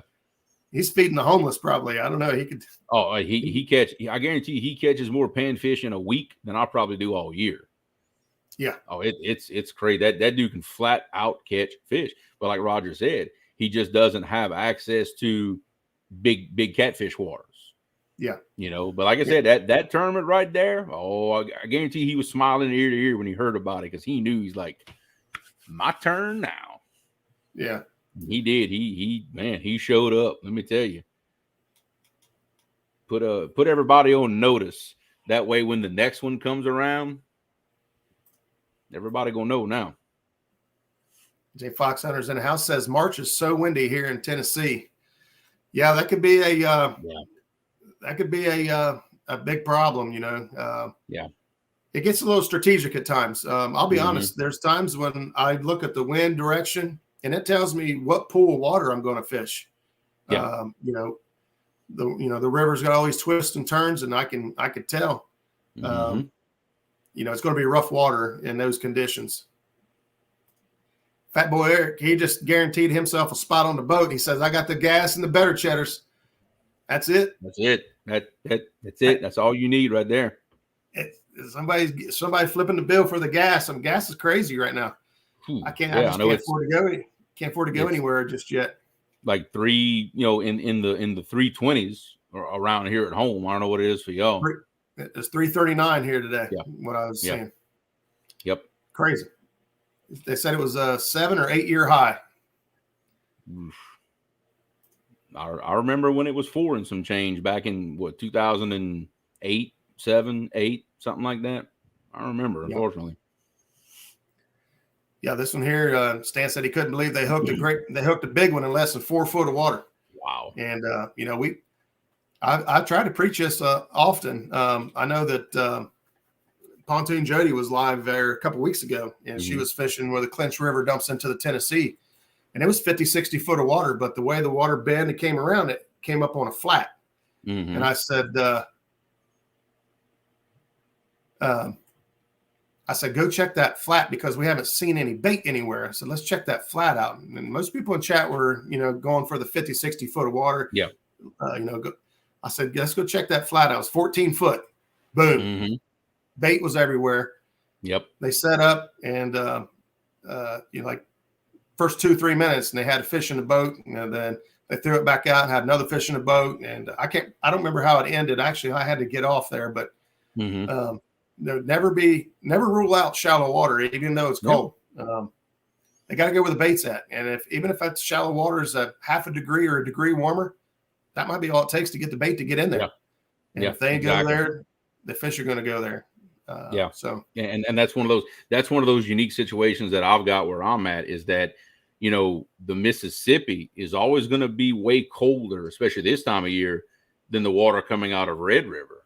So where those two channels meet, there are times during the year where I've got water that's 10 degrees temperature difference mixing together at that big mud line. So it creates some interesting situations at certain times of the year. And March is one of those times a year where I've seen that happen before. It's pretty crazy.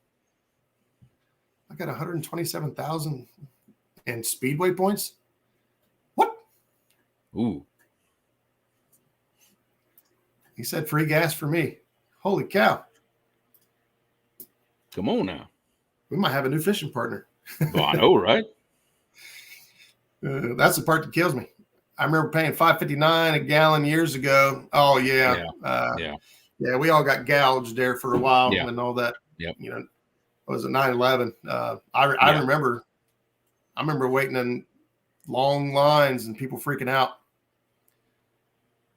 Oh, that's right. Haz is going to Donkey Island tomorrow and play the deep channel pockets. Okay.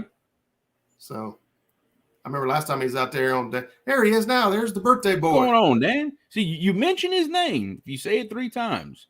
Hey, let me tell you something. He appears in chat. Let me tell you something. You just never know who's listening in chat. All right. You don't never know. I can tell you for a fact, and I know Roger knows this too, that there are a lot of big names that watch a lot of lives in our community, but you will never see them in chat or say something in chat because they just hang back. They don't want to attract any attention away from what's going on. They sit back and watch. I know that, and I know Roger knows that. So you just never know. You'd be surprised at how many of these big channels really, really enjoy watching the real small channels go live. You'd be real surprised. Yeah. Yeah. And, that's it's just, be respectful. Don't say anything, and these things are all recorded. You go back and watch them. Don't say anything that you wouldn't say to somebody if they were here, because they might be here. That's right. And you just don't know it. No, Normally I can't keep my mouth shut long enough. I can't really hang out in the chat and not say anything. So I know I can't either.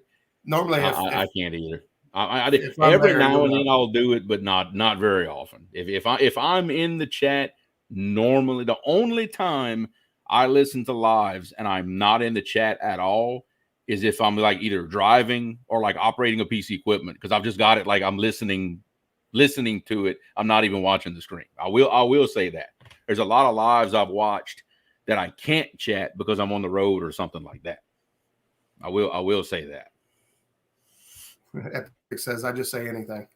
Oh yeah.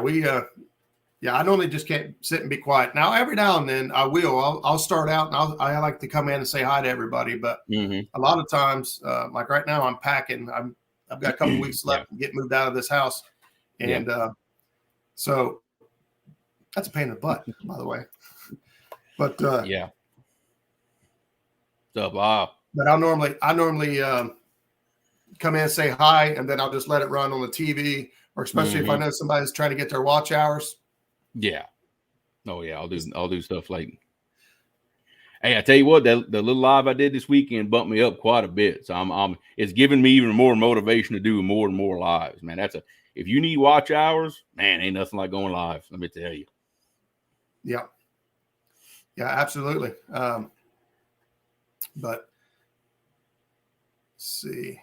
I've seen a lot of comments. I was trying to make sure to keep up with everything. Says Mr. Stripe says I've got 3 screens, so it depends on what I'm doing on the other 2. Been here since the start, didn't say much. Yeah, that's the way it goes with a lot of these streams. I know it is for me. I don't pay, I don't pay much attention. Some people say, "Oh, you wasn't in chat last week." I'm like, how the heck do you know that? There's still 60 people in here right now. Ain't no way I can remember who was here and who wasn't here. Oh yeah, there's no way I can keep up with stuff like that. And like I said, just because you don't see someone in chat does not mean they weren't watching or doing whatever. That's exactly how it goes. Parker says he's got the watch hours now that he just hasn't made it to 1K. I can't remember where Jerry was at last. But more than welcome to drop his link out here to help him out. Now, absolutely. I think the community has been pretty tight, and so it's hard to really pick up new folks in on some of these shows. Whereas you go on some of these other big shows, or you go outside of your. So what I've been doing lately is I've been trying to look outside of my normal comfort zone. I've got my same circle of people, and I'm starting to explore into some other things that I haven't normally been in, and jumping in some live feeds and just kind of seeing how things go. One, it's giving me some ideas on formats and different things to do with the show. And two, it's picked up some subs here and there. But more than anything, it's more for exposure and making sure stay relevant. There's some shows out there doing some phenomenal things. I don't think I'll ever be good as Fish Snatcher, having Michael Jackson run across the stream. Oh, I know. That's crazy. That is a fun show to watch. He's got some talent, man, and that's that makes it. It's entertaining. These most of these shows, for the most part, for me, they're either educational, you're learning something, or they're entertainment. And it just depends on what you like and what tickles your fancy, I guess, as what you get into. My channel, I'll be honest, he's coming on next week, but Chris Outers is really my inspiration or my hero, or I'm not sure. I hope he ever watches this, but when he was unable, you think it's bad now, just wait till next week. Yeah. When he was unable to continue Tackle Talk Tuesdays, man, I was kind of heartbroken. I really enjoyed the content and the stuff that I was learning, and and I felt that once he was gone, that there was a hole, there was a void there, and I'll never be Chris Souders ever. He'll forget more by the time he goes to bed tonight than I'll ever know. I know, right? But I do enjoy thoroughly sharing and helping people, and I try to say it often as I can that I'm not no pro, I'm not top dog. I share my experiences and things that I've learned, and a lot of it's regurgitated information that I picked up along the way. But I'm an open book, man. If people need help, I get messages here and there all the time. People wanting to know about this, that, or the other, my opinion on things. If I don't know, I just don't know. I'm not going to lie and make things up. That's just how I am. But I try to give everybody the information that I feel is correct. And if I'm wrong, call me out. Because if I'm wrong, I need to know. That way I can change. Because I'm learning. I'm learning every day. I learned stuff on tonight's show. Talk about the overlay. Of course, I think I knew about the overlays in the format of screenshotting and laying it over, and then playing with the transparency, opacity. There's my big word of the night. There you go. But if there's more than that, then I'm not familiar. Yeah. Chris Sauer's my best. I've said it so many times that as a community, as a whole, there is not a question that can't be answered. Somebody in our community knows the answer. Somebody. You got to find that person. But between everyone here, there's not a problem we can't solve, and there's not a question we can't answer. You just got to find the one that knows it. That's all. Absolutely. Oh, man. We still got 61 people hanging out in here. I know, right? But we've been going for an hour and 40 minutes. I know you got to work tomorrow. Who needs work, right? You know. Well, I mean, it does. Trust me, it's a blessing in disguise. I got a bad job tomorrow too. Bad Do you really? job. Oh yeah. Stan's, oh yeah. It's one of those bad jobs that I almost don't want to go to bed tonight because I know when I wake up, I got to go do it. It's not going to be fun. But hey, you got to do it. Right there. Stan is, Stan's been all over, and Stan's knowledge base. I don't know if you guys are paying attention during the. By the way, that was a fantastic show the other night on the Anglerholics, the Has versus Brian. Man, they were good. They didn't miss very many questions, but Stan, I don't think missed any questions. I don't know about how many feet in a mile. I don't know if that got him or not. He's very very good at math. Math is his thing. Hey, there's J-Dog. What's going on, buddy? What's up, J-Dog? Muskrat is my friend and my hero. You might want to reconsider your classification. But I'll be your friend forever. Poor J-Dog. What was that said? The cat. Yeah, there we go. Daniel 45 Fishing. There's no better community than the catfish community, and I believe that 100%. We see it all the time. The new folks coming in, helping each other out. Just so many different people out there, different talents. There's Brad. He's probably been here listening the whole time. Did you make pro staff yet? So and there's Chad showing off his knowledge. Oh, I took it off. We both clicked at the same time. Trying to we did it again. One mic for every equals.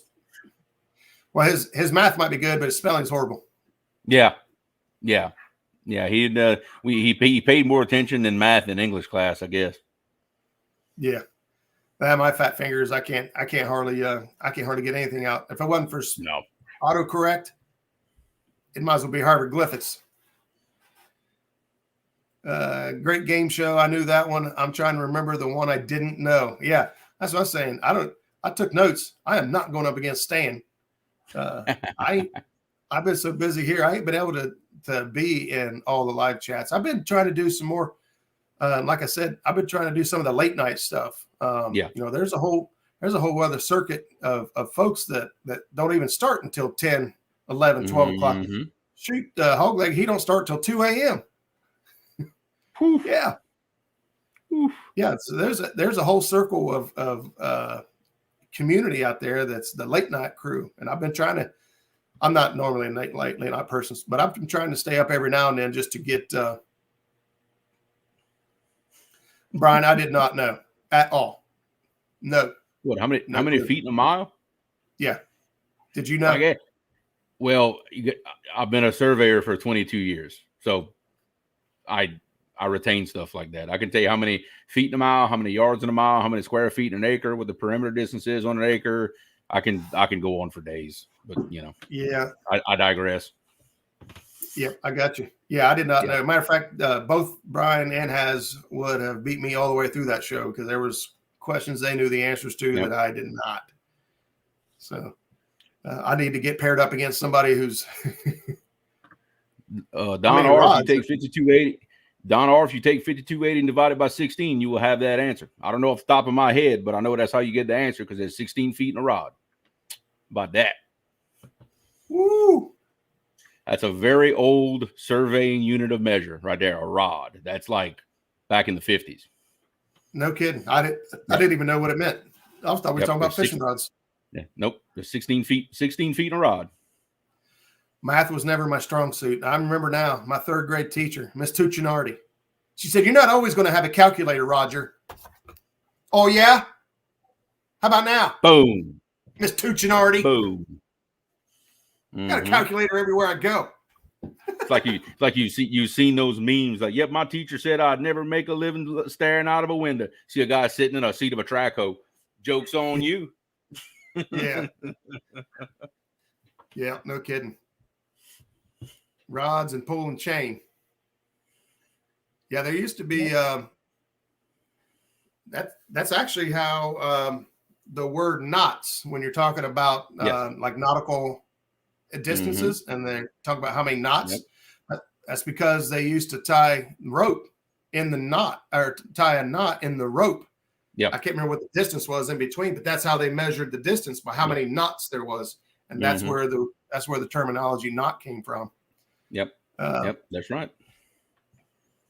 Yeah, Roger apparently.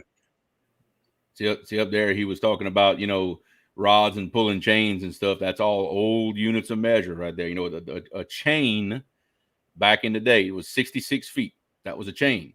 Sounds like a really odd number, but there's 80 chains in a mile. Really? Yeah, there's 80 chains in a mile.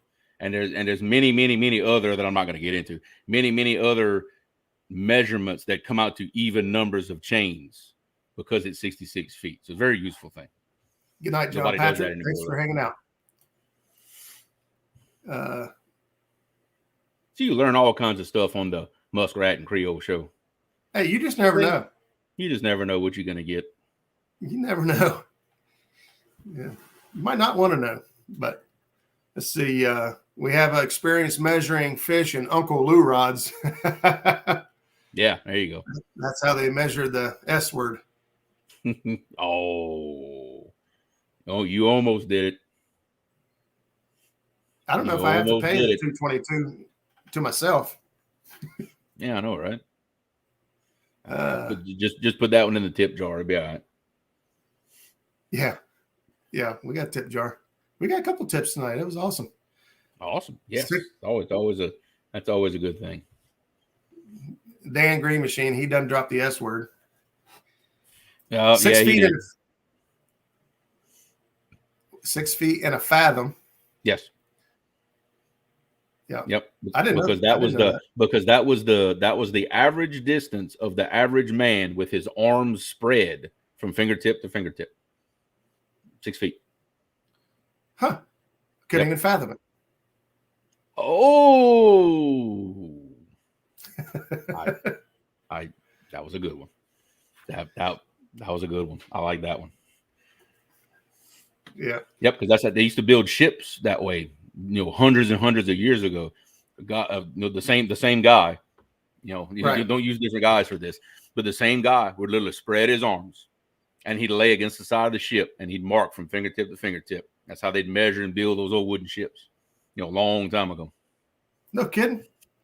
Yep. So where'd the word fathom come up with? Was that the guy's last name or something? Who knows? Fathom, get over here. Yeah, right. Who knows? Oh man, now you guys are getting geeky on me now. How many pounds of pole need on a survey tape? That depends what kind of tape it is. If it's an old 100-foot steel tape, old 100-foot steel tape, you better put about 8 pounds on it.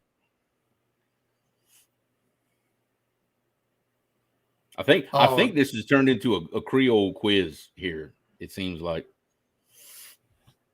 Looks like we had an accidental timeout on Don. Sorry, Don. Looks like Epic accidentally got you there. It happens. I've done it. A lot of people's done it. Yeah. That's the whole big fingers, small phone thing. Yeah, I even have a big phone, and I still jack it up. Yeah. But damn Green Machine, he tries not to work on his time off. He could probably put us all to shame. He starts throwing mathematical equations out here. Yeah, exactly. Big Skip, actually, the old link style chain, the gunner's chain, is the 66-foot one I was talking about. Then later on, when they went to the 100-foot steel tapes, they were called steel chains. So they were actually both called chains at one point or another. Depends on which one you're talking about. So that's kind of a both thing. Stan, I was there for that. We was talking about orders of operation and his abacus. Yeah, that's when Dan said he's not working. Yeah. So don't blame him on that one. Apparently, there's a lot of old surveyors in chat. Yeah, I was apparently. going to say it's yeah, there's a lot of them, a lot more than I thought. They're when I see the terms in chat, I'm like, oh yeah, he used to be a surveyor, because that's the only reason you would know that. Nobody, no other normal human being would know these kind of things, except if you surveyed at one point or another. Yeah, I didn't even understand the terminology when you was talking about rods. I'm like, how many rods in a mile? Man, that's a lot of Uncle Lou rods. It's you'd be surprised how many old weird units of measure that have been used over the decades. A lot of that is now gone away, but yeah. I'll let you take care of that. J-Dog, we just gonna have to see. Like I said, I'm assuming that's what Mark's intent is. I know we talked about it at one time. He said it again last night that's really what he wants to do. But there also is that chance that he comes up with some kind of other really cool idea to sort this all out. I'm in the show. I'm down for whatever. So whatever, whoever it's going to be, it's going to be. Whoever it's going to be, just get ready for a butt whooping. That's all I can say. So you're going to get everything I can throw at you, and then some. That's half the battle. There is just getting in. When you got this many people interested in an event. I know when we had to draw for it was Chad's tournament, the Winter Blues tournament. It came down to the wire. I think I was like the second or third to the last person picked, and I was like, I ain't going to get to fish this thing.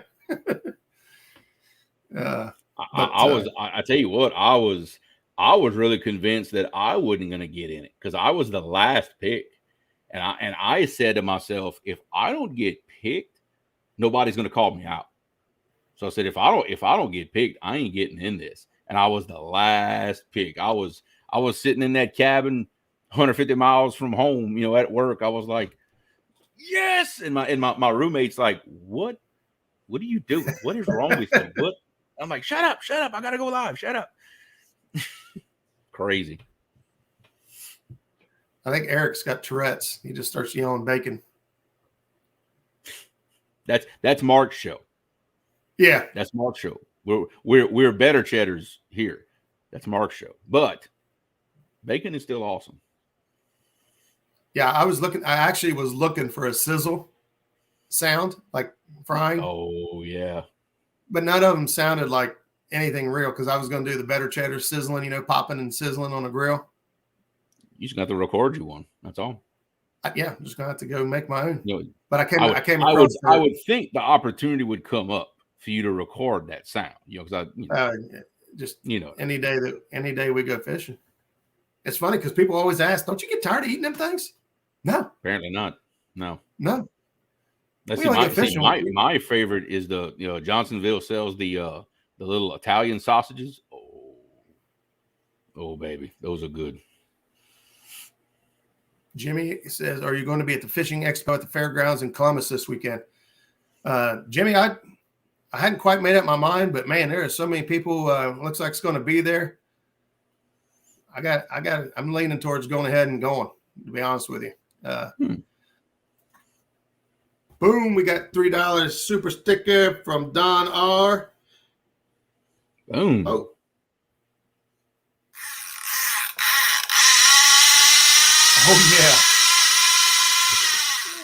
yeah. Get him. Yeah. Get him. Squealing. I should enter a YouTube tournament in May and win it with Channel Cats. I bet you I'll give you a run for your money. I give you a run for your money in May, Bubba. That would be interesting.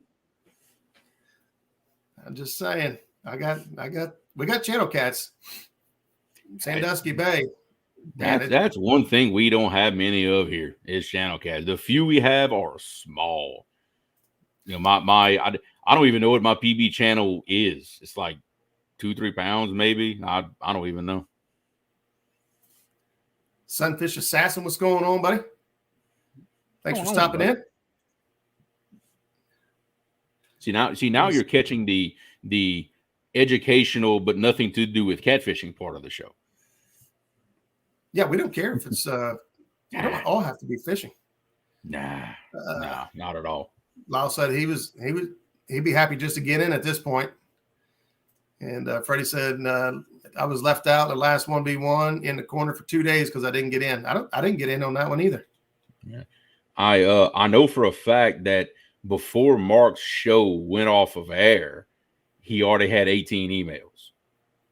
So just right there, there's 4 people that's not gonna be, you know what I mean? So I wouldn't doubt if he gets 30 emails, 30 or 40 emails for this. It would not surprise me at all, or more, you know.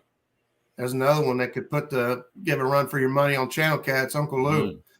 J-Dog says he's hitting the Licking River in the morning. The conditions are, we were talking about this the other day. I told him, man, if the conditions are right and that river's cranked up like that, that licking has got to back up and stop at some point. And in my experience, that could be really, really good. Backed up, flooded waters in the wintertime. Oh, yeah, that could be some really good fishing right there. I know the other day when we talked, he said that the licking was cranking like 900 mile an hour and, just lots of debris. But looks like it may have got right for him. So hopefully you're live. We'll try to check it out.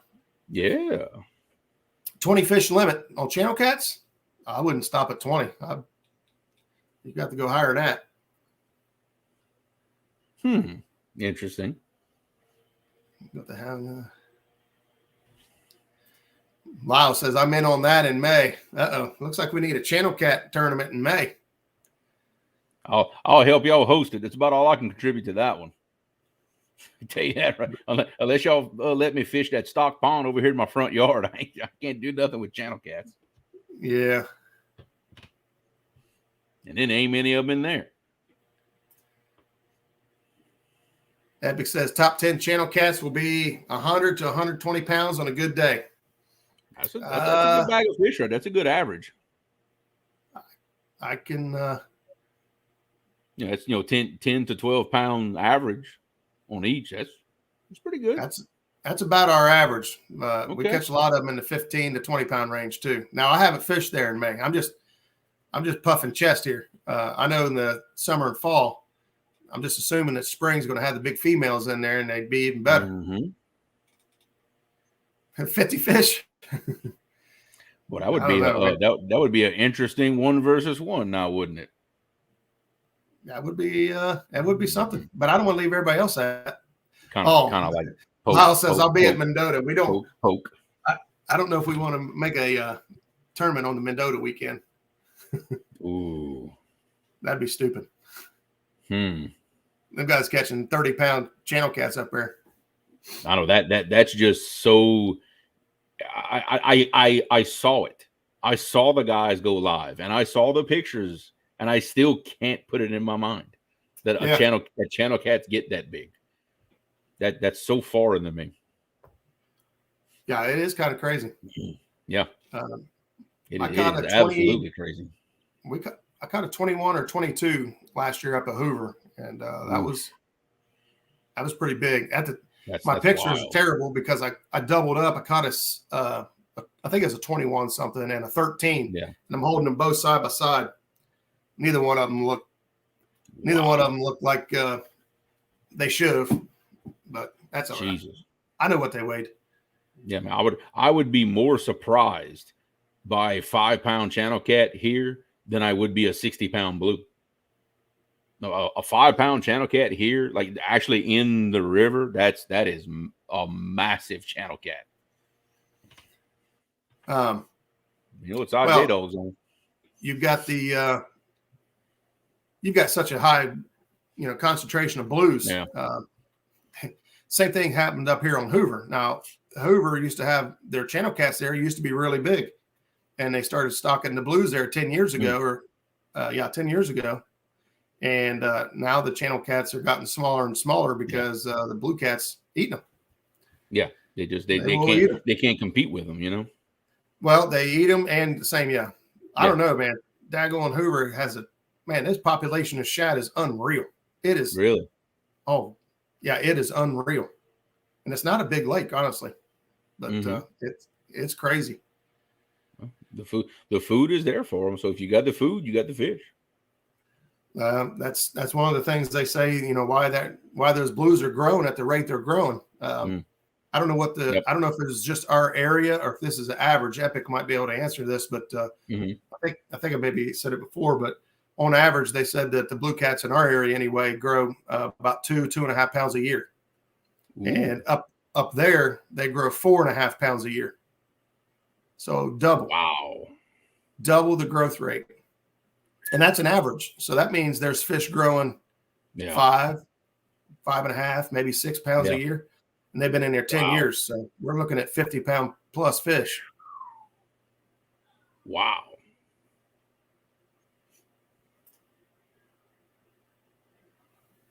Yeah. Oh, yeah. I know what you're talking about. I've never had a day like that on that lake. I've caught some good fish out of that lake, but I've never had, 25 to 30 fish in a day. That's what it would take to keep up with Epic and Uncle Lou. Yeah. We'd have to be in the big number game. Yeah. But I mean, I don't fish that lake enough to. You go anywhere and catch, let's say 30. You go anywhere and catch 30 average 10-pound fish.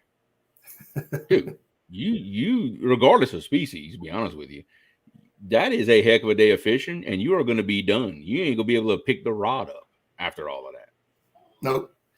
First trip we made to Hoover, 68 fish in like 6 hours. And they were all 10, 15, 18. Wow. Yeah. They were some stud channel cat. I mean, there were some small ones. I ain't gonna say every fish was a giant. Yeah. But an average, wow. That's unbelievable. Yeah, right there. Epic says minimum of 30 fish in a day's time. Yeah. That's a heck of a day. Oh yeah. That's a workout, right? And especially if you do it on a little bit of lighter tackle, than what most of us use, let's say for blues. You go out there with, medium action rods and stuff. That's exactly what I did. Yeah. That's exactly what I did. I put Uncle Lou's medium action rods out there, and I think I went with another rod. I only had 2 mediums. I went with something else. You can use 3 rods up there. That's where we started coming up there in Hoover, is where I came up with the triple threat rig or whatever. Because on Hoover, we're only allowed 2 rods, but we're allowed 3 hooks. So when I drag, my rig is 6 to 7 feet long. Hey, you do what you got to do, Yeah, I get more bait in the water. Yeah, well, like I said, with a rod limit like that, you'd be at your advantage to put more than 1 hook on a line to try to get some kind of bait in the water. Absolutely. I didn't realize Avid had a channel cat tournament, or actually, I think I did. I didn't remember. When is his channel cat tournament? That might be the. Somebody in chat will have to post that one up. But now that you say it, I do remember him talking about a channel cat tournament. Yeah. Not that you not that somebody said it. Highest number was 126. You caught 126 fish in a day.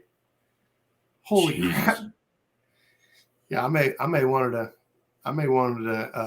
put some salt on my boot before I put it in my mouth. I had to. I couldn't resist. I knew it was coming. I know. Like I said, I don't begrudge him a bit, because if it'd be me, I'd have billboards rented out on the interstate with that picture on it. I can't. I might pick on him for it, but I don't begrudge him a bit. Oh no, heck no. I'd do the same thing. It'd be hard to get that smile off my face. I'd have a running ad in the paper. Oh yeah. I don't blame him. Yeah, like, oh, you say sturgeon? Yeah. I know a little. Oh. I know. Put it in the tip jar. Oh, I said it. You said it. Put it in the tip jar. Boy, man, we still got 60 people hanging out. Let's. I know, right? Let me do something here. Hey, I'm going to tell you guys something real quick. I'm not happy. Uh-oh. I'm not happy with this.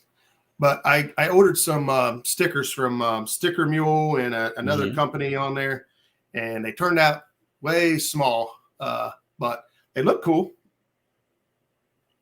That was that one there's a matte finish, and this one there's the holographic. Holographic. I like that one.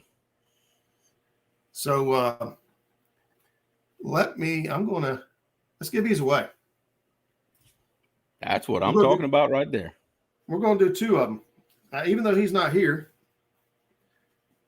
I'm going to do a couple Bobcat stickers as well. He sent me a couple extras. There you go. He told me to give away. And I'm going to pull the giveaway tool up here real quick. And the hashtag is going to be, if I can get it to come up. Well, there we go. The hashtag is going to be, well, I'll just put it in there. Choose broadcast.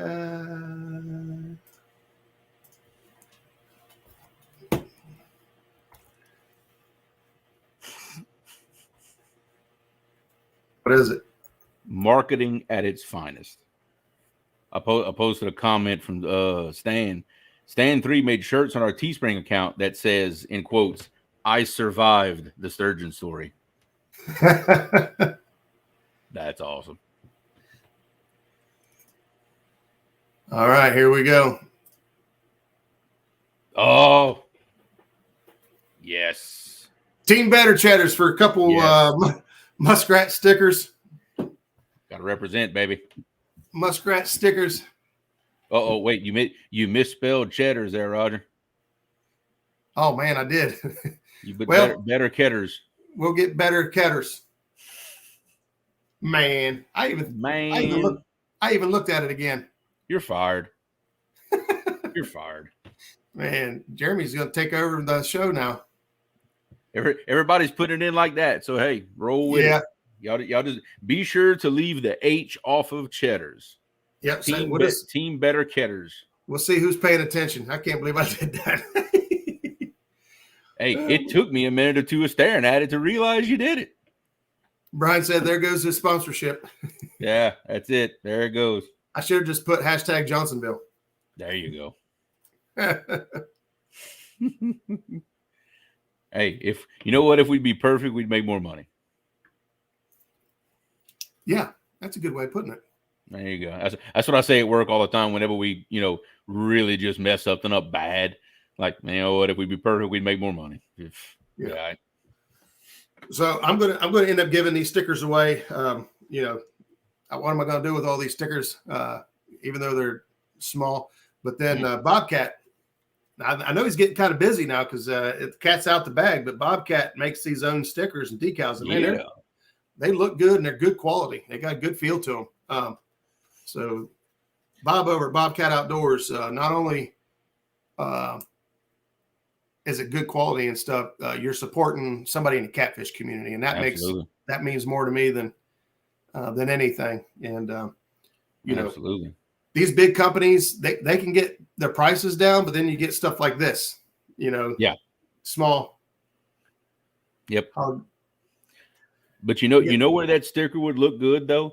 Like I know on my graph on my boat, on that Lowrance, I've got like a pretty big gap at the bottom that's just like plastic or frame. Yeah. Every time you show a shot of the graph, that sticker would be right there. Hey, there you go. A la Dieter Melhorn. You know what I mean? Now he does that. Hey, Annette, you want to put the hashtag in there. You spelled it right. You spelled it wrong like I did, but you forgot the hashtag. So. You got to put the hashtag so the computer program knows to pick it up. Oh, Roger, can you see how many thumbs up we have for tonight?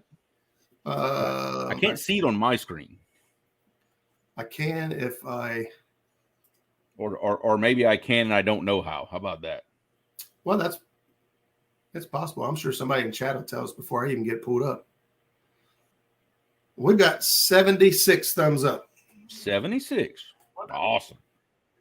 That's pretty good, huh? Yeah, that's pretty good. And it's climbing. Yep, 72. I've got 77 on my end, so people must have hopped over there well, look, we've got 26 entries, and it looks like it's stopped. I'll give it a count of 5, 4, 3. I don't even know if you can type it that fast. 2, 1. Let's draw. Let's see who wants a set of stickers. And the winner is Pork Chop. What's going on, buddy? That's what I'm talking about. William Warner, if you could, you could just check out one of my, in the description of most of my other videos, it will have the my email. And if you would, you can send me an email there and give me your address, and I'll get that out to you. Awesome. Let's get this back open again here. Choose this here, and we'll do. Let me make sure I spell it right this time. I'm not even gonna watch this. Bob. But you didn't put the hashtag though. You don't need it. No, but I know I'm not. But normally when y'all type it up, it has the hashtag on. Yeah, yeah. You don't have to have it. Caps don't matter. Hashtags don't matter. B.O.B. Bob. B.O.B. And we're gonna give away 2 Bobcat stickers. You get an orange one and a green one. Cool. Good quality stuff. Yep. And after this one, according to Avid, we're at 81 thumbs up now. How about we do one more? I'll give away a pair of Creole stickers. Oh, we could do that. I don't have any near me right now, but basically it's the logo that's on my hat on a round black sticker. Roger may have some if he's got them handy. I've got them. Mine are in my truck outside. Yeah. I've got a whole bag of stickers here. You got a collection like I do. Yeah. Well, a lot of folks that sent me stickers, they sent one for the board, and then they also sent me an extra for the boat. And as soon as, actually, I'm going to wait till spawn, but I'm going to put a full windshield in on the boat this summer. So, and it'll be completely blocked with stickers. Yeah, I'll just leave a little hole. I've got pretty much my motor cover to where you really can't tell what kind of motor I've got. It's just it's almost completely covered. I'm gonna have to get a bigger motor just to have a bigger cover to put more stickers. That's like a great excuse. My wife doesn't hear that. Looks like Bob have stopped coming in. Give it just a second in case somebody was asleep at the wheel, and we'll go ahead and. Eric's trying to squeeze you a little bit. I tell y'all what, I'll make y'all a deal. Avid says we're at 84. You get us 90 thumbs up, and I'll upgrade from stickers to a hat. Whoo! 90. You get it. Wow. You get us to 90. Get us 90 thumbs up. I will give away a hat. There we go. In fact, I'll put 2 stickers in the box with the hat. How about that? Daggone. And they're good looking hats, by the way. In fact, it's the exact hat that Roger's wearing, the gray with the purple mesh. Alicia wins the Bobcat stickers. Alicia, get a hold of me either. I don't know if I have you on Facebook. I think I got you on Facebook. Get a hold of me there, and we'll get set up. Somebody said 88. We're at 88 now. I'm at 89. I imagine it's going to hit 90 here in about a minute. Yep, Mr. Gadget and Avid said we're at 90, so it's 93 now. Oh, well, you know what to do then, Roger. Yes, sir. I'm going to get this pulled back up, and so it'll be a hat and a set of stickers all in the same box. That is good. Oops. All right. Hashtag Creole. You guys already had it. Hat time. Yeah, it's a sharp hat, man. I like it. I've got to get. Abbott says I want them both. Well, you get them both. He's giving stickers, 2 stickers, and a hat away. I'm gonna add that banner right there. That is my email. Whoever wins, if y'all want to shoot me, just shoot me an email with y'all address to that email address scrolling at the bottom of the screen, and I will get it out to you. Yeah, you should have done that for mine. I didn't think of it either. Nah, I know. It's like I know. Literally, I just thought of it. I was like, I can't. I have good ideas, but at bad times. It's like, man, we're fancy now. We got stuff scrolling the screen. I know, right? It's almost like we know what we're doing. Almost. It's America. You fake it till you make it. That's right, and we fake it. All right, We'll give it just.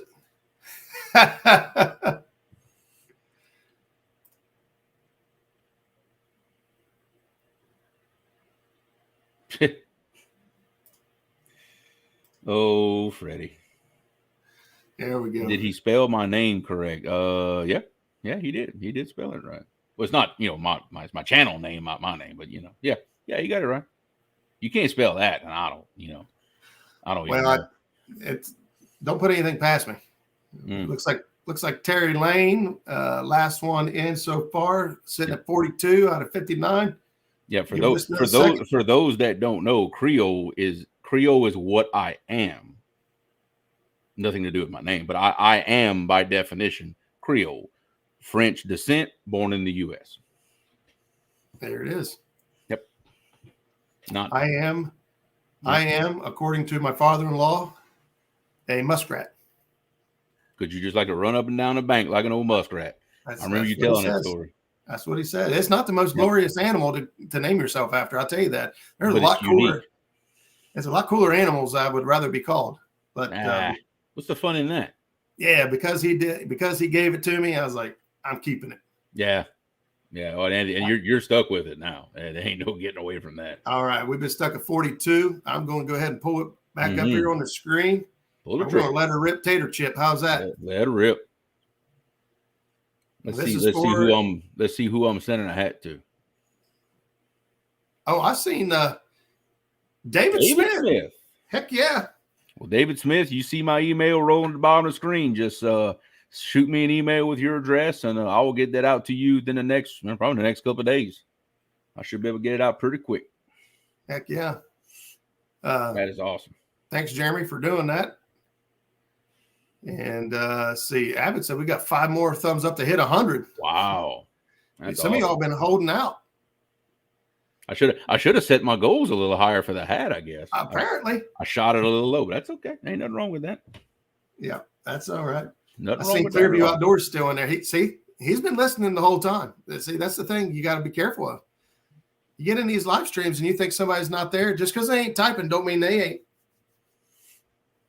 I see it. Yeah. Usually I see mine flash. Like, how it slows down at the end? Yeah. I'll see mine flash and stay for a second, then boom, the winner. It's like, yeah. Usually what happens to me. Yeah, that's usually how mine goes. I was like, oh, there it is. And then it goes. I've won one. And all the time everybody's been doing the giveaway tool, one time. I won some of Lyle's hand ties off of Panfish Nation, last show or 2 weeks ago. Oh yeah. I finally got me one. And in fact, they're sitting on the counter in my kitchen right now. They're gonna get put to use soon. That's how it was for me. I used to win them a lot, and when I first started out, but then for the last year and a half or so, I ain't win nothing. Yeah. And here the last couple of weeks, I've done okay. Mike's Fishing Home had a 500 giveaway the other night, and I won a $50 Amazon gift card there, and I won some stickers the other night as well. So I might be back on the winning streak again. Hopefully. Abbott says I don't win these things anymore. Yeah. Whiskers and Stripes, if you want something from Lyle, shoot him another email. He gets a lot of stuff, And look, hey, sometimes things slip through the crack. You know, if you win something from anybody, no matter who it is, yes, you hadn't seen us in a while, dude, hit them up again. I promise you, it just something slipped through the cracks. It's happened to me. You know, I promised somebody something in a giveaway, and the email went to my junk, and I didn't see it. And look, hey, it happens. You know. Hey, Avid, it's been a long time, and I'd imagine you're, like I told you guys before, anyone who's ever sent me a sticker, I saved your envelope. Yeah. And so everyone's getting stickers back. So I might be out before I even start. That's what happened to me when I first made mine. You know, I had to, you know, like you said, you somebody sends you something, you send in something. The first batch of stickers I made were already gone before I got them because basically from doing the same thing. But Abbott, if you want to send me your address, I can get it out faster than going through all those envelopes and trying to find your name. Oh yeah, exactly. I got to get more. I got some stamps here to get some out, but I got to go get another book of stamps. And stickers like to do little giveaways. It's so great because you don't have a whole bunch of money in them. They're very easy to send out. Very easy. You know, it is the way, and people just love stickers. I love stickers. You know, I do too. It's a great thing. Well, you see the board up there. I mean, it's getting pretty full. I love it. I'll be honest with you. When I walk through the house and I'll come through this room here and I see that board, I smile a little bit. And I was like, that's it's the same thing. Every day when I walk into my house, when I walk under my back carport, I have to walk right by my boat to go in the back door. And I just see the side of that big motor cover every time I walk in the back door, full of stickers. Yeah. Brad, I'm making sure of it. Oh, there's Pat with Real Beasts. He just changed his sticker. You guys can see his right here. Yeah. That's an awesome sticker. And that's cool looking. He changed it from a shark to a catfish. Ooh. Yeah, it's pretty sharp. I like that. It's pretty sharp. Freddie says, I got 800 stickers to take me to CatCon to hand out. Holy cow. 100 hats and 35 sets of burning, which by the way, Freddie, I've got your burnings sitting right there on my table. I'm trying to find me a nice, cool spot to put them up, like in this room behind me here. And they are beautiful, brother. They are beautiful. Thank you. Eric says, Eric, you got stickers too now? I'll give you some if I see it. It looks like I need to go to the expo on Saturday. There's just too many people that I know, right? That are going to be there. And Avid, no, I don't believe I have one of your stickers. I'm almost positive I don't. Avid's his is right here. Yep, but in fact, I know for a fact I don't have an Avid sticker, but I bet you I know who can hook me up with one. Uh-oh. Mm-hmm. And if you win something, please email that channel right away. So then take care of it. Yeah, that's a good point, Stan. And I'll just be honest with you, especially somebody like Lyle who gets information and emails probably all day. It's easy you put it off for just a minute, and the next thing you know, it's a month. It doesn't. It doesn't take long. Like especially me. Sometimes when I got to send stuff out, if I'm working out of town. My hats and stuff might be at home and I'm out of town. That's why now I carry hats and stickers in my company truck with me. That way, if I got to give something away, I can find a post office somewhere and get them out. My son loves those things. Anytime I get something from Freddie, as soon as I open the box, he's like this. They're gone, and he's playing with them. He loves those things. Heck yeah. Man, 800 stickers. I don't know where you got them at or how much that costs, but I could tell you that most stickers run about $1.50 to $2 a sticker. Yeah, depending on size. These didn't. These were cheap. They're cool. I like them. Yeah, they turned out. I mean, they look good. I just wanted them to be a lot bigger. Yeah, I think mine. I think I did the math. I think mine are like $1.15, and mine are about. I think it's a 3-inch round sticker I do, if I remember right. This was the very first sticker I did, and I got one left. And I hate to give it away because it's that was my original. I know, right? That's when they did. This is called a bumper sticker, and it's big, and they have never offered these again. Really? So that's it. You can't get any more. No, well, on these sale, they run these specials a lot of the times where you can get big discount on stuff. They don't ever discount those. Yeah, I got you. Freddie's wood burnings are awesome. Yeah, I know. Oh yeah, they are beautiful. I've seen everyone else have theirs, and it's they look pretty sharp. I like that. Mm-hmm. Brad got a big Freddie Cat order from Catfish Chris to get done first. Oh. Okay. There you go. Okay, here we go. Brad, you got 2,000 stickers left? I don't even have one on the board here. We're holding off on everything because we're going fishing together soon. And Jesus. We're just going to keep holding off until we just get to meet each other. By then, we'll have our arms full of crap. Yeah. The first time I met Brad, he came up to me. I talked to him online. He said, "Hey, I can hook you up with some sinkers." I said, "Okay." And met him at the Rocky Fork meet and greet. Or no, it was a tournament. Mm-hmm. And they all came down and fished, and we all went out to eat afterwards. And they ran over to Ponderosa with us, and he came up to the truck, and he's like, here's some sinkers. And he handed it to me. I about dropped it to my feet. And I'm like, what in the world? First of all, it was, some nice, some 16s, some 12 ounces, and like I showed you guys before, flat. Yeah. They're flat. And he had a 7-pound donkey weight in there. 7 pounds. Is Epic still in here?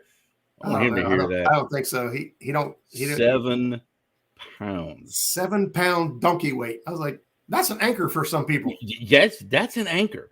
You can anchor a small boat with that. Wow. I just thought I made some big weights. Jesus. I've got some that weigh like 2.5. Ooh. You gonna take? Heck no. I'm keeping it. If nothing else, I'm going to melt it down. I mean, I need some 10s and 12s right now and some 16s, really. Yeah. My melting pot don't hold 7 pounds. How in the world you do that? Mine does. Yeah, I've got the Lee's 420 pot. It holds 10 pounds at a time. Yeah, I've got that. I've got like that little bitty one, that handheld, and that's it's all I need for just me. It takes a while, but it gets $69 for 250 stickers from Brand Depot. This is the one. This is the one I got from Brand Depot, and they said it was 3-inch sticker. So when I ordered these ones here from Sticker Mule, it's supposed to be a 3-inch circle, right? Yeah. Well, it's not really a circle design. So when I sent it to them, it was a lot smaller. I said, "Hey, since I was not so tall, can we make it, instead of a 3x3, can we make it like a 4x2?" And they said, "Sure." So they did. Yeah. It's like a 3.8 by 1.8. So almost, almost a 2x4. And I did the same thing to Brand Depot. And I asked them, can they do the same thing? And they said, yeah. And this is what I got. Yeah. That's not. That's a sticker for those close-up camera shots. I was like, it's not quite. Yeah. Anyway, that's my ear. I ordered 3-inch stickers, and well, that's what I got. So, 20-pound pots are nice. I can't remember mine's 10. Is it? I'm guessing mine might be the 20 since it's a Lee's 420 pot. So maybe I'm guessing it's 20 pounds. I don't know. I just packed it up the other day, put it in a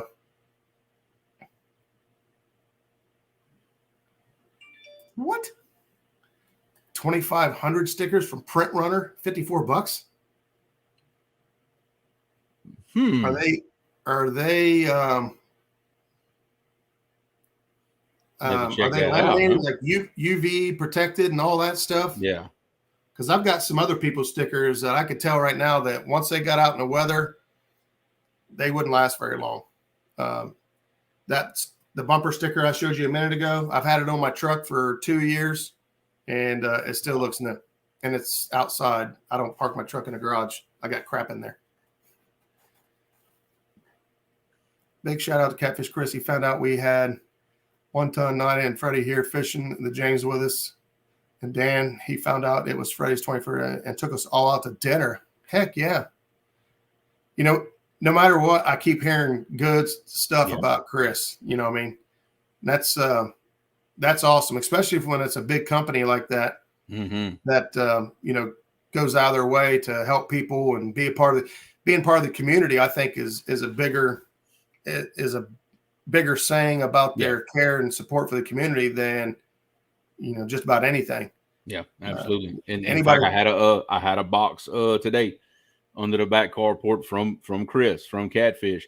I vaguely remembered it, but when I saw the box, he promised in Palmetto's show when he did the nominations for the Golden Whiskers that all of the kids nominated for Youth Angler of the Year, that he was going to send them something.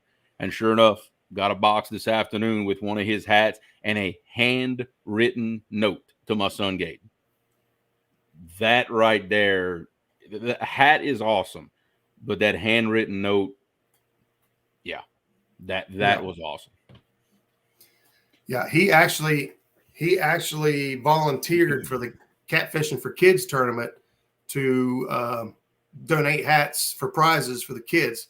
And at the time, I had been sending messages to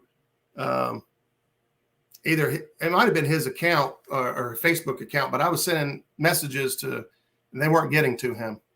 And so I just, you know, I mean, I just chalked it up as, well, you know, he's busy. It is what it is. And, you know, I didn't tell everybody that they were getting hats and stuff because and then come to find out it was all going to the wrong, you know, I mean, that wasn't an active, it was his, but it wasn't, look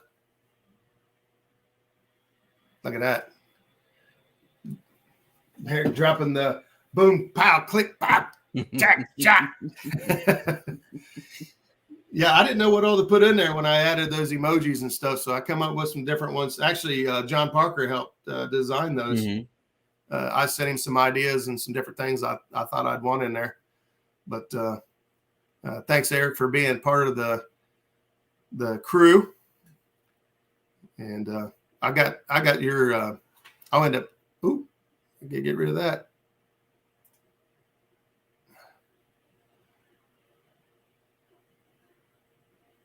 Look at you guys are awesome. Man, you guys got it before I did. No, I guess might have got it.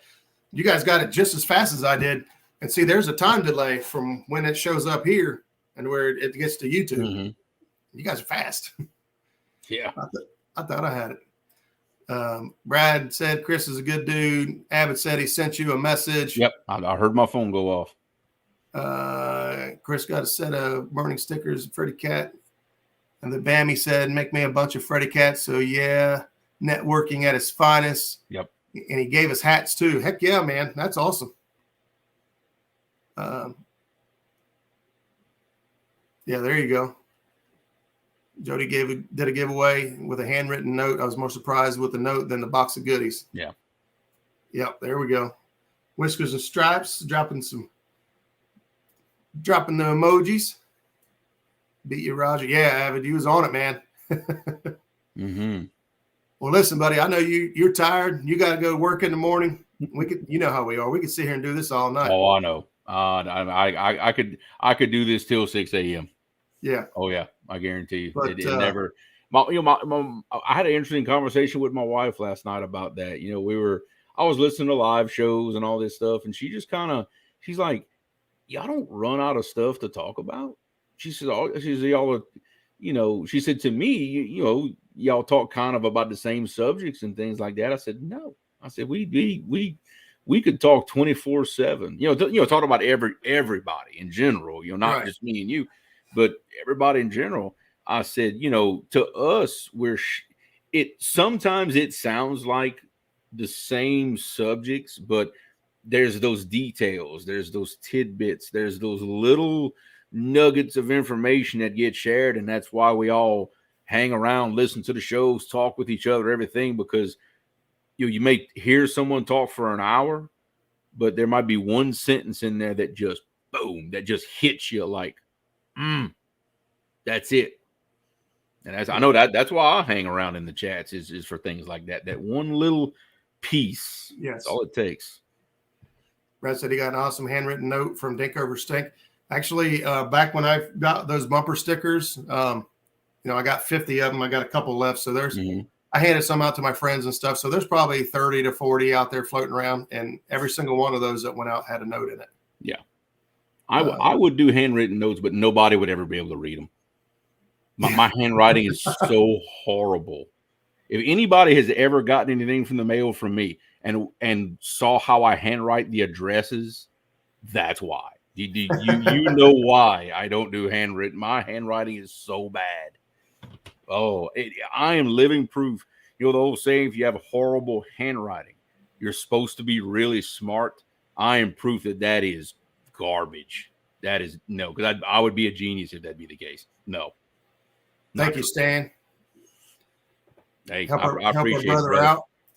And Freddie, thanks for bringing that up. I saw his message today, and it's tough, man.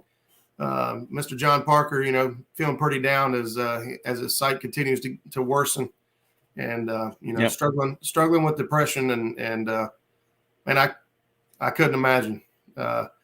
So if you got some spare time, John is about as good as they get. I mean, I can't think of too many people that's got a bigger heart than John Parker. Yeah, absolutely. So if everybody could at some point, go over to Mr. John Parker. You don't have to put it on his wall or nothing if you want to. Send him a Facebook message. Yeah. Put it in all caps so that he can see it. It's not rude. That's a good idea. That's a good idea, actually. Put it in all caps so he could see it better. But let's flood him with some love because I couldn't imagine. Honestly, I couldn't imagine. And it's got to be tough. So if we can put a little bit of smile on his face and let him know that we all thinking about him and care about him, and try to lift him up just a little bit. That's what the catfish community really is all about. Helping each other. That's what we do. We are there to help each other, whether it's information, support, and an ear for somebody to vent to, whatever it is. It's support from all directions. Yeah, Freddie, thank you for bringing that up. I actually wrote. I had a whole different set of notes I left in the car because I was out doing stuff today, and I was talking to Jeremy while I was driving, and I left that notebook in the car. But I appreciate that. It happens. Eric, if you want to send me an email. Send me an email at that scrolling across the screen there. We'll talk. I'll hook you up. There you go. All right, guys. Well, we're going to shut this thing down. Man, 57 people, man. I appreciate you guys so much for all still being here. Great show, man. 2.5 hours. Holy cow. That went fast. And remember, next week is Chris Souders. Chris Souders. I ain't gonna sleep.